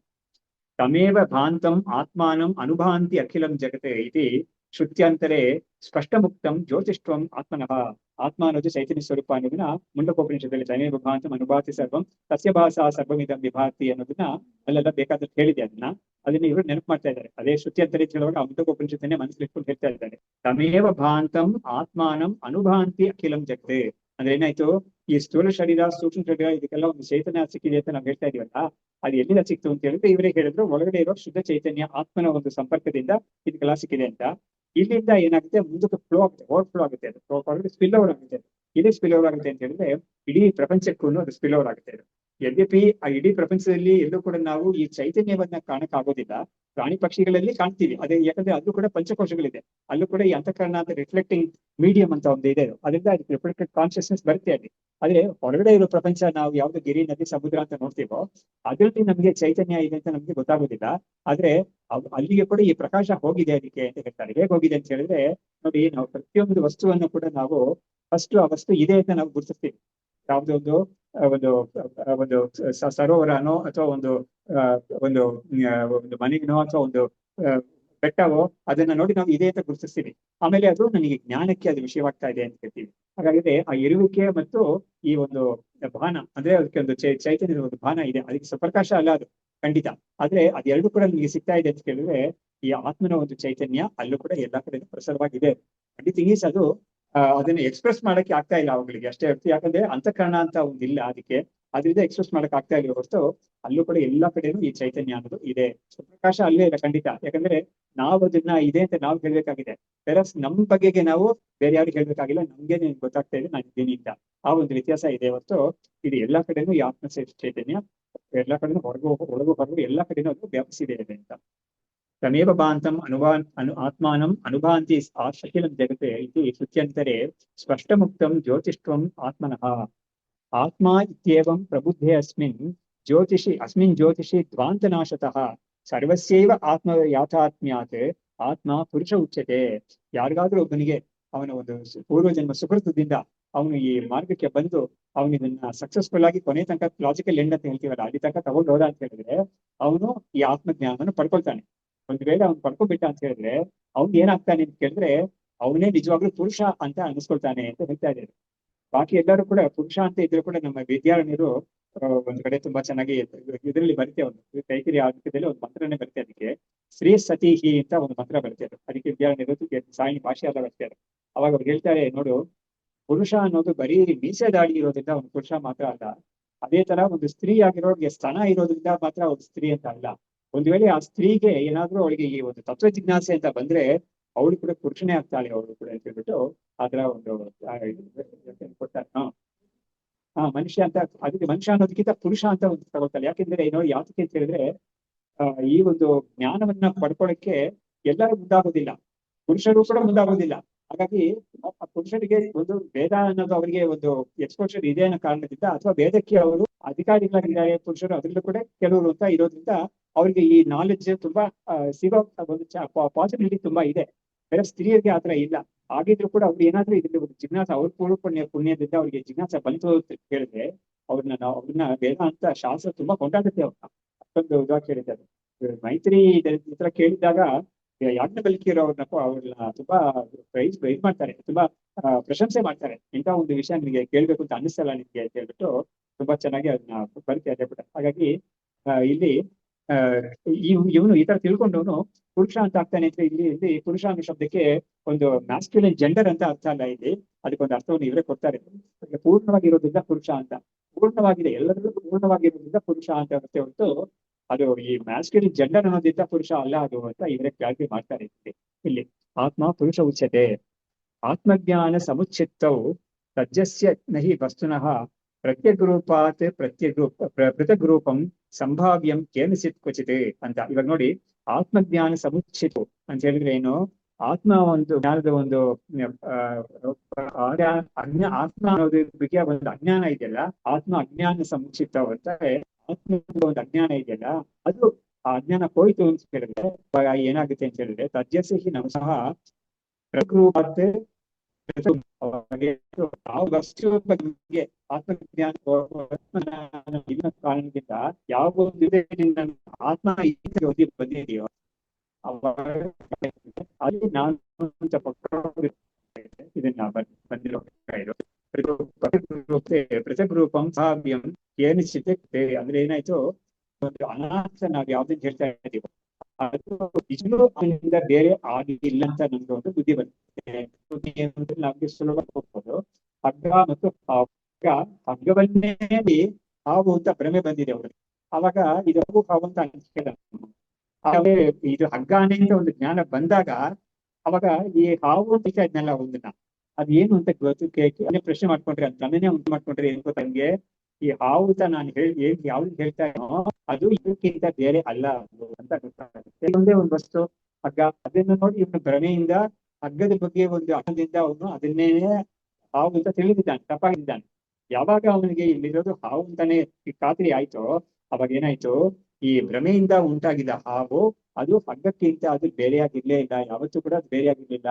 ಇವನಿಗೆ ಆ ಭ್ರಮೆ ಬರಕ್ ಮುಂಚೆ ಕೂಡ ಈ ಹಗ್ಗವೇ ಆಯಿತು, ಹಾವಲ್ವೇ ಇಲ್ಲ. ಅದು ಭ್ರಮೆ ಬಂದಾಗ್ಲೂ ಕೂಡ ಬಂದಿರೋ ಸಮಯದಲ್ಲೂ ಕೂಡ ಈ ಹಾವು ಅಂತ ಅವ್ನಿಗೆ ಯಾವ್ದು ನೋಡ್ತಾ ಇದ್ದಾನೋ ಅದು ಹಾವಿಗಿಂತ ಬೇರೆ ಅಲ್ವೇ ಇಲ್ಲ ಅದು. ಹಾಗಾಗಿ ಇಂಥ ಒಂದು ಬುದ್ಧಿ ಅವ್ನಿಗೆ ಬರುತ್ತೆ. ಇದಕ್ಕೆ ಒಂದು ಚೆನ್ನಾಗಿರೋ ಒಂದು ಇವರು ನಮ್ಮ ಸುರೇಶ್ ಆರ್ಯರು ಒಂದು ಶ್ಲೋಕ ಮಾಡಿದ್ದಾರೆ ಇದಕ್ಕೆ. ಅಂದ್ರೆ ಈ ಭ್ರಮೆ ಹೋದ್ರೆ ಈ ಭ್ರಮೆಗೆ ಯಾವ ಭ್ರಮೆಗೆ ವಸ್ತು ಯಾವ್ದು ಯಾವ ಬಗ್ಗೆ ತಿಳ್ಕೊಂಡಿದ್ದಾನೆ ಯಾವ್ದು ಅಂತ, ಆದ್ರೆ ಭ್ರಮೆ ಯಾವ ವಸ್ತು ಇದೆ ಅಂತ ತಿಳ್ಕೊಂಡು ಆ ವಸ್ತು ಏನಿದೆ ಇವಾಗ ಅಂತ ಕೇಳಿ ನಾಶವಾಗುತ್ತೆ. ಯಾವ ಅನ್ನೋದು ಭ್ರಮೆಯಿಂದ ನಾಶವಾಗುತ್ತೆ. ಅದ್ರ ನಾಶ ಅಂದ್ರೆ ಏನು ಅಂತ ಕೇಳಿದ್ರೆ ನೋಡಿ, ಈ ಭ್ರಮೆಯಿಂದ ಬಂದಿದ್ದ ಹರವನ್ನ ನಾಶ ಅಂತ ಹೇಳಿದ್ರೆ ಯಾರು ಕೂಡ ಅದನ್ನ ಕೋಳಿಂದ ಹೊಡೆದು ಬರೆದು ಏನ್ ಮಾಡ್ಲಿಲ್ಲ, ಯಾರು ಅದನ್ನ ಸಾಯಿಸಲಿಲ್ಲ, ಏನು ಮಾಡ್ಲಿಲ್ಲ. ಆದ್ರೆ ಅದು ಇಲ್ವೇ ಇಲ್ಲ, ಯಾರು ಓಡಿಸ್ಲೂ ಇಲ್ಲ ಅಂತ. ಆದ್ರೆ ಅದು ಇಲ್ಲ. ಹೇಗಿಲ್ಲ ಆಯ್ತು ಅಂತ ಕೇಳಿದ್ರೆ ಅದು ಆ ಭ್ರಮೆಯಿಂದ ಬಂದಿದೆ ಹಾವು ಅನ್ನೋದು ಅದು ತನ್ನ ಅಧಿಷ್ಠಾನವಾಗಿರೋ ಹಗ್ಗವಾಗಿ ಉಳ್ಕೊಬಿಡುತ್ತೆ ಅದು ಅಂತ. ಹಾಗಾದ್ರೆ ಏನಾಯ್ತು, ಹಾವು ಅಂತ ಹೆಸರು ಹೋಗಿ ಅದಕ್ಕೆ ಹಗ್ಗವೇ ಅಂತ ಒಂದು ಅರಿವು ಇವರಿಗೆ ಬಂದಿರ್ತದೆ.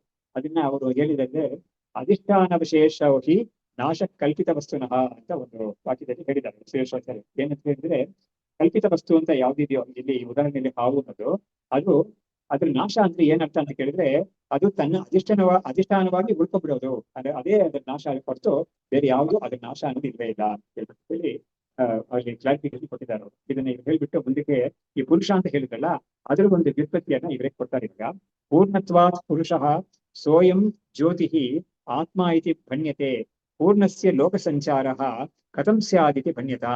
ಇವಾಗ ಆ ಪುರುಷ ಅಂತ ಆತ್ಮ ಇದೆಯಲ್ಲ ಅದನ್ನ ಪುರುಷ ಅಂತ ಕರೆದ್ರು. ಯಾತಿಗೆ ಪುರುಷ ಅಂತ ಕರೆದ್ರು ಅಂತ ಹೇಳಿದ್ರೆ ಅದು ಪೂರ್ಣವಾಗಿರೋದ್ರಿಂದ. ಅಂದ್ರೆ ಏನಾಯ್ತು, ಅದು ಪರಿಚ್ಛಿನ್ನ ವಸ್ತು ಅಲ್ವೇ ಇಲ್ಲ. ಯಾವುದೇ ಒಂದು ವಸ್ತು ನಮ್ಗೆ ಸೃಷ್ಟಿಯಾಗಿರೋ ವಸ್ತು ಅದನ್ನ ನಾವು ಪೂರ್ಣ ಅಂತ ಹೇಳಕ್ ಬರೋದೇ ಇಲ್ಲ. ಅದು ಯಾಕಂದ್ರೆ ಅದು ಎಲ್ಲರನ್ನ ಅದು ವ್ಯಾಪಿಸ್ಕೊಂಡು ಅದಿಲ್ಲ, ಹಾಗಾಗಿ ಅದು ಪೂರ್ಣ ಅಂತ ಹೇಳಕ್ ಆಗುದಿಲ್ಲ.